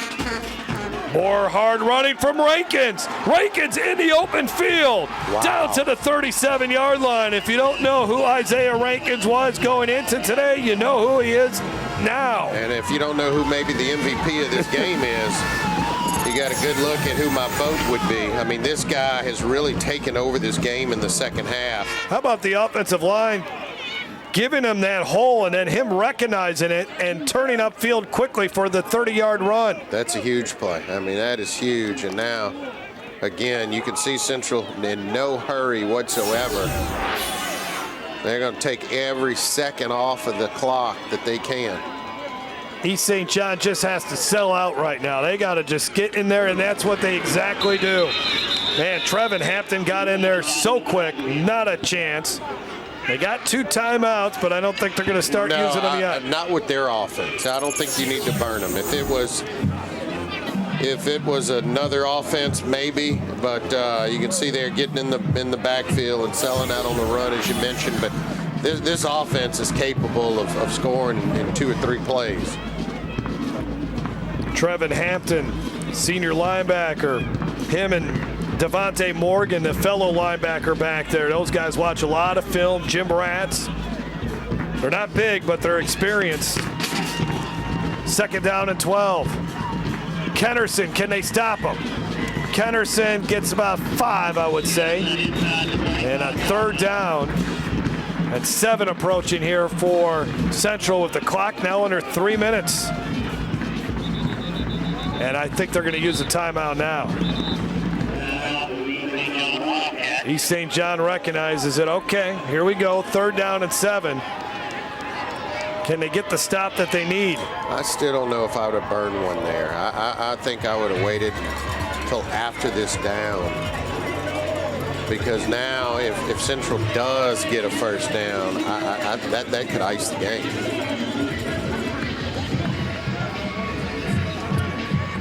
It's almost Christmas time. And so when you think of Christmas time, you sometimes think of Rudolph the Red-Nosed Reindeer. And if you ever saw it, you would even say it glows. So why are we talking about Rudolph the Red-Nosed Reindeer? Let's have Kate Adams explain that. Well, the holidays are coming up, Jeff, so you think of Rudolph, but all season, Coach Sid Edwards has been telling his Central Wildcats, basically the theme of their season, if you know the old movie, Rudolph the Red-Nosed Reindeer, all the non-novelty act toys would get sent to the island of misfit toys, and then Rudolph saves the day, basically. So these Central Wildcats are trying to save the day. No one thought that they were even going to be anything this season. They thought they were going to be 2-8. Now they're 8-2. So let's see about these Island of Misfit toys and if they can pull out the win tonight, guys. Kate, they got a big 4th down coming up after Rankins is brought down after a yard or 2. So the game is on the line here. Yeah, this is it. I mean, you burned your last time out. So if Central picks up a 1st down, the game is essentially over. So this is a huge. This is the play of the game here. 11:45. And it will be a read option here between Kennerson and Rankins. Yeah, that's what I was thinking last time. Or it'll be the play where Rankin becomes the lead blocker and Kennerson just rolls out. So they've had success either way, and I'm sure they are talking that over. It's about 4th down and 6. You know, I almost wonder if it's something that they are reading at the line of scrimmage, and both of those plays are an option. And with Kennerson being the veteran, the leader, the 4-year starter here, having started since his freshman year, do they give him that flexibility to make that call from the line of scrimmage? Brandon Brown wants his defense to come up with one more stop tonight. Need to get the football to the 27. Rankins motions out. Kennerson's going to throw. Incomplete. Wow, how about that? And East St. John will have the ball. Plenty of time with their quick strike scoring offense. Well, I tell you what, I know some are questioning this call. I actually like it, and it was there. Kennerson just didn't stand in there and deliver the ball. He had his guy open and just missed it. I mean, I think he had two options there, and the ball was just not thrown well. Josiah Rankins was the intended receiver. Now Kennerson, who's gotten rid of the gloves, will have to play some defensive secondary now. And you know the ball is going to get aired out here. They bring the pressure. Shelby's got to run out of there. Now he just gets rid of it and incomplete. Very smart. You cannot take a sack in that situation. I mean, if you do, you're going to lose your last time out there. So that's smart to get rid of the football. Second week in a row, game time coming down to the final few seconds. We've had a bunch of tight games here tonight or this season. And this one has lived up to the expectation that it would be a close one. Somebody make a damn play.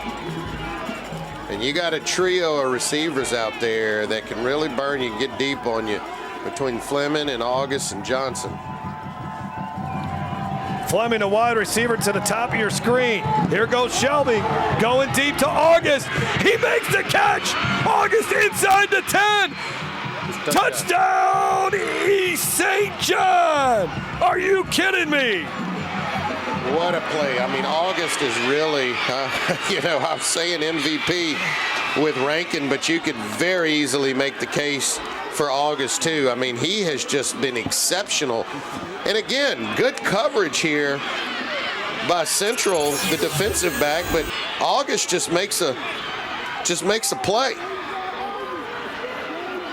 I mean, wow. he's right there. I mean, you cannot ask for better coverage, but August just goes up and makes a play. 67 yards. I mean, he's in his hip pocket. Big extra point. That one is through, so it's going to take a touchdown here for Central, who has led for most of this game to keep its season alive. Yeah, again here, I mean, this is a great throw because it gives August a chance. But, I mean, watch his coverage. He's right there. He is right there, and that's just go and get the football.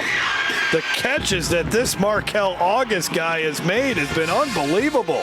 And the only thing good about that play for Central is that East St. John scored so fast. You've got 2 minutes still left on the clock, and Central's got all 3 of their timeouts. So there's plenty of time left in this game for them.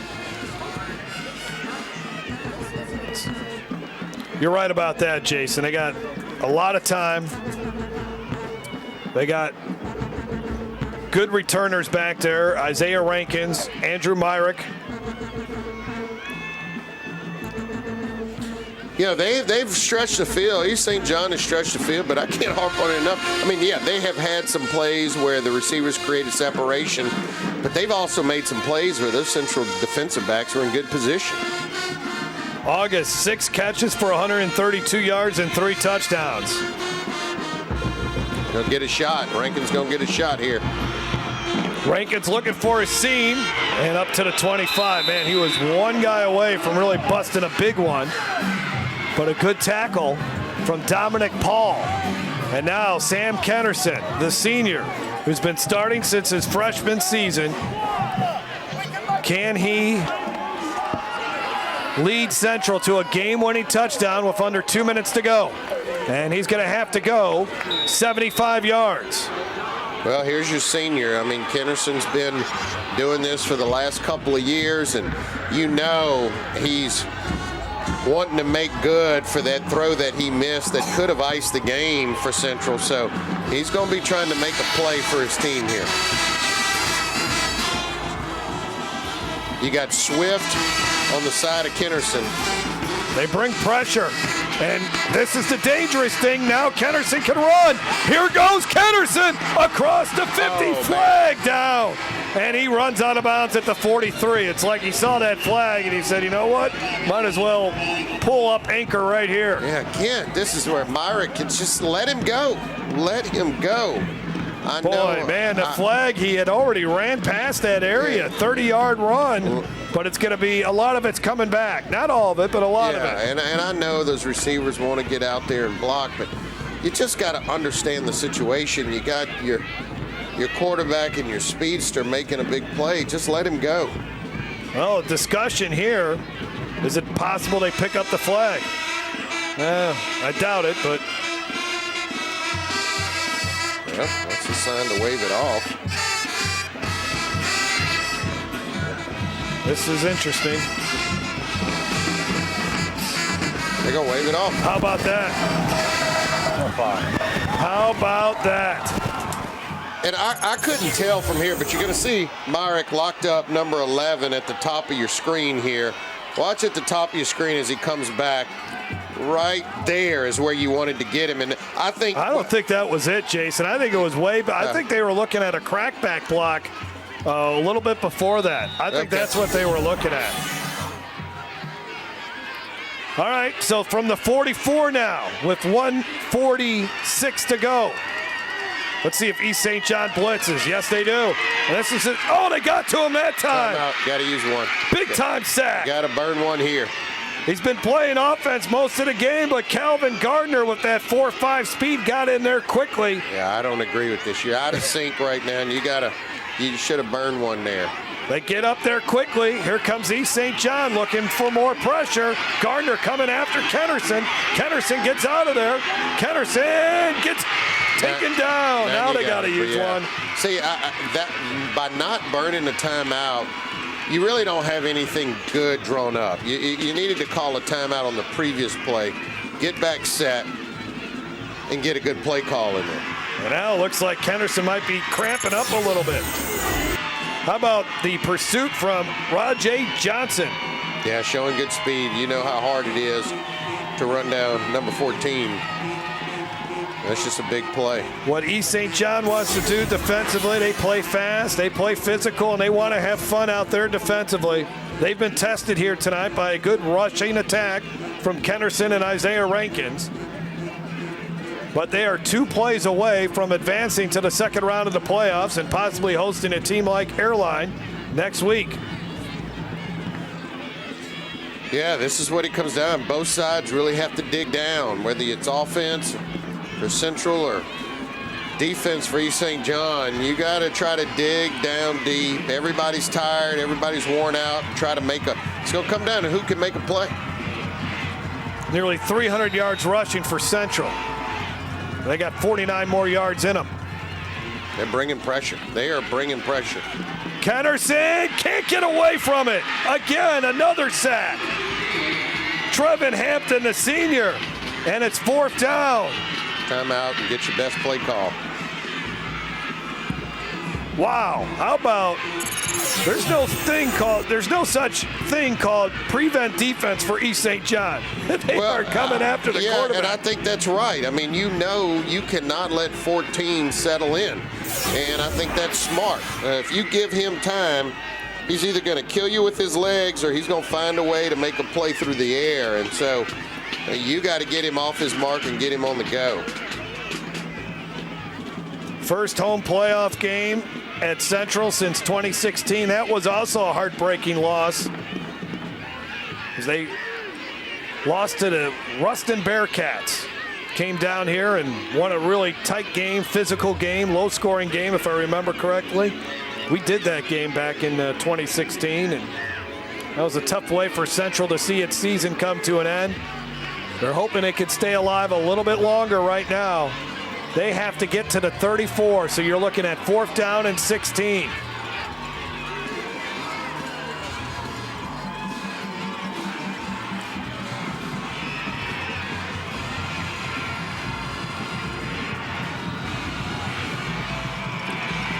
We'll see if East St. John blitzes those linebackers again. Yeah, they're coming up. They're coming. They're coming. Kennerson rolls away from it, throws off his back foot, and that's it. East St. John will advance to the 2nd round.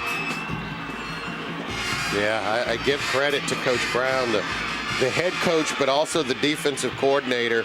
And instead of sitting back, which we see a lot of teams will do at the end of the game, he actually dialed it up, dialed the pressure up, and forced Kennerson to have to operate a lot faster than he wanted to.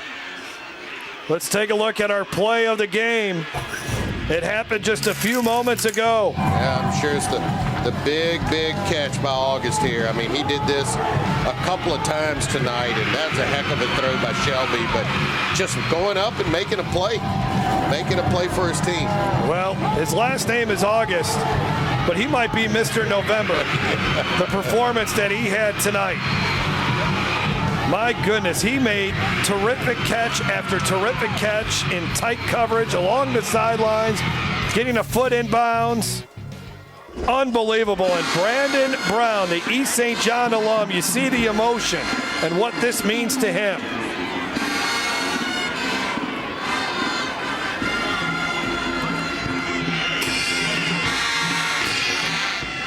They will be dancing all the way back to the river parishes. Yeah, I mean, look, for a while there in the second half, you felt like Central was going to put them away, but this offense is so potent, so so high flying that it just doesn't take long for East St. John to get right back on the scoreboard. Central has used its last timeout. Here is our player of the game. We are going to give it to Isaiah Rankins, and why not? In a losing effort, or what appears to be a losing effort. 4 rushing touchdowns tonight, over 100 yards rushing, and set the tone offensively. That opening drive of the 3rd quarter was a beauty, where Central just ran the football, and Rankins was a big part of that.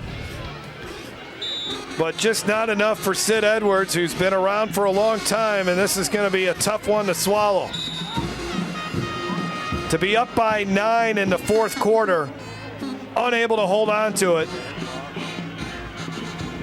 Yeah, it's going to have a sour taste because you were really one play away, Jeff, from icing this. I think 4th down and 7, they throw it, and it's incomplete. Yeah, I mean, Kennerson stands in there and makes that completion. And sometimes, as much as he played tonight, playing both sides of the football, cornerback, you just start wondering, if fatigue kind of sat in there and short-armed the football a little bit. But nevertheless, it's East St. John's night to celebrate, and they certainly are celebrating on that sideline. A well-deserved win for East St. John. What a ball game.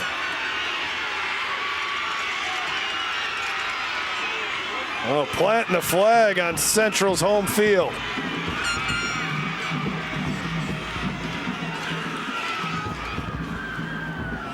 Yeah, it's going to be tough, particularly for those seniors. I mean, knowing that a lot of these guys have probably strapped it up for the last time in their career.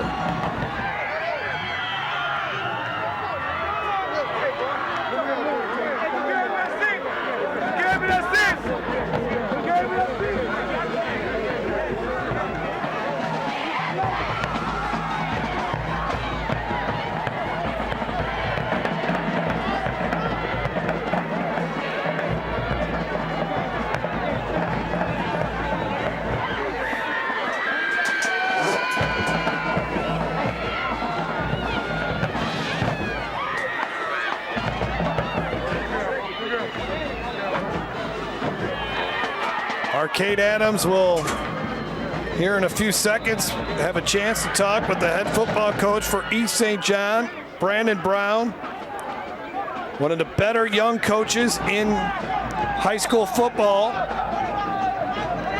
Took a St. Helena team a couple years ago to a state championship game. And now Brandon Brown has made East St. John a winner again after some dismal seasons before he got there. Let's send it down to the field and Kate Adams. Coach Brown, you're an alumnus of East St. John. Now you're in your second year as coach. Talk about what this win means to you and your team. You know what?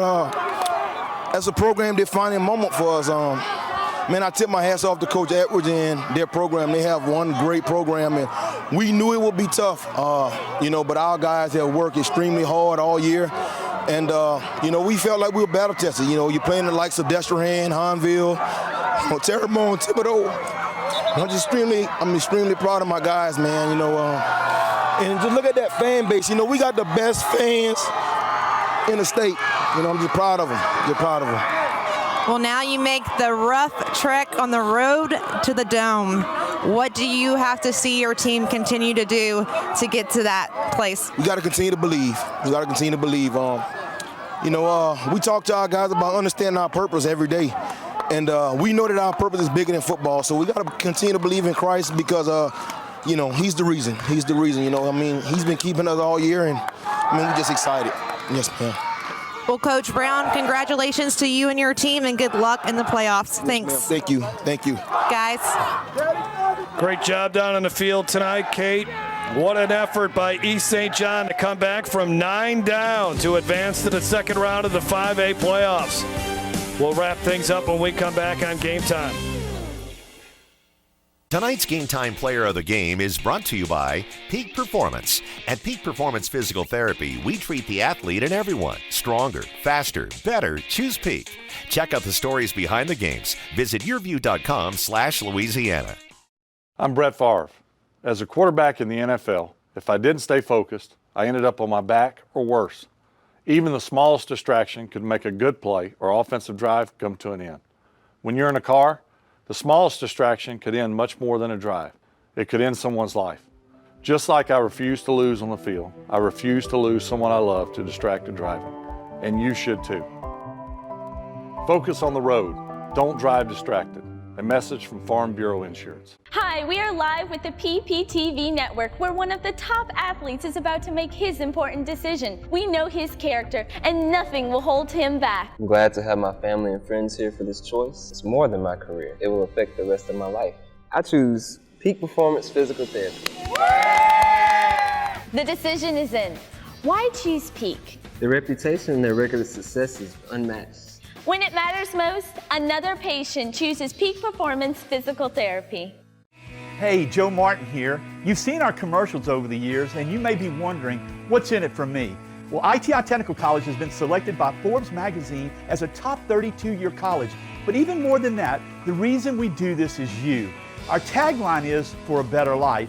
And we mean that, for you to be able to have the life you've always dreamed about, to do the things for your family you've always dreamed about. And it can begin here, where we are dedicated to your success, because here at ITI, the reason we do it is you. You're watching Game Time on YourView. For more in-depth coverage of the top players around, recruiting updates, behind-the-scenes access, and more, check out yourview.com.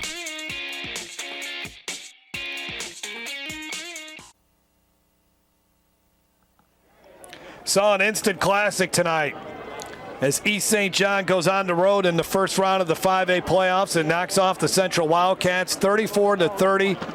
Central had a 9-point lead, could not hold on to it. And East St. John, the athleticism, the speed, and just the sheer talent was a little bit more tonight than Central. Give Central all the credit in the world. Nobody thought they would win 8 games. They were so close to advancing to the second round. Tough loss for Sid Edwards, but a great victory for Brandon Brown and the East St. John Wildcats. Yeah, particularly on the road, and I really felt like at the beginning of this game that these were two very scrappy teams, and we saw that, and also felt like it was going to come down to who made a play at the end, and we saw Markel August, and although he made tremendous plays throughout the game, he made an unbelievable catch that actually allowed East St. John to go up, and then Central, they had an opportunity on 4th down to convert. Sam Kennerson underthrew a football, and that could could have allowed Central to go on and possibly win the game, but a very well-fought game. Hats off to this Central program for turning around this season, but also congratulations to East St. John for advancing in the playoffs. You'll see these 3 touchdown catches from Markel August. None of them were easy. They were some of the best touchdown catches we've seen all season long. Let's roll to highlights as we have a lot to show you from an incredible football game. Central got on the board first. Isaiah Rankins, the first of 4 TDs. This is an interception. Kennerson threw 2 of them in the first half. This one goes to Antonio Sanders. All right, here's the first one. Sean Shelby to Markel August. That's not easy, folks. He brings it in. There's a bad snap. East St. John lost their starting center in the game, but hey, give credit to Devontae Harding. He got it figured out. He did much better in the second half as Rankins gets in the end zone again. They missed the extra point there. How about this? East St. John brings in Jackie Marshall, their defensive end, runs in a touchdown. Field goal there at halftime. Andrew Medine makes it 16-14. Central gets the touchdown to begin play in the third quarter. Shelby looking. Oh, number 14 back in the end zone, 1 foot in bounds, touchdown. Are you kidding me? And then Central, boy, they were tough on the ground. Nearly 300 yards rushing. Rankins into the end zone. Shelby going deep, not to August, but instead in stride to Rydell Jackson. That was a big touchdown. That got East St. John within 2, and then here's the score right here. How did Markel August catch that one? And then outruns the defender into the end zone. That was your winning score. Your final score, 34-30. We look at the final statistics in this one. You will see a bunch of passing yards for East St. John, 362. Central, 294 rushing yards. East St. John wins this game despite committing 10 penalties. And look at the numbers for Markel August. 8 catches for 175 yards and 3 touchdowns. Isaiah Rankins left it out on the field here tonight.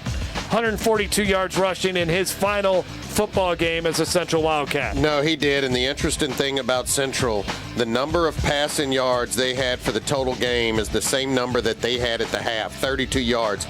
And I said that they would have to make some plays through the air in order to win this football game, and they did not have a single passing yard in the second half, and I think that's kind of what hurt them at the end. But again, hats off to Central. Good season, and congratulations to East St. John. Sean Shelby tonight, 14 of 34, 362 yards and 4 touchdowns as East St. John advances to the second round for the Central Wildcats. Their season ends with a record of 8-3. Well, how will we top this game next week? I'm not sure, but that's what the high school football playoffs are all about. This one was a lot of fun.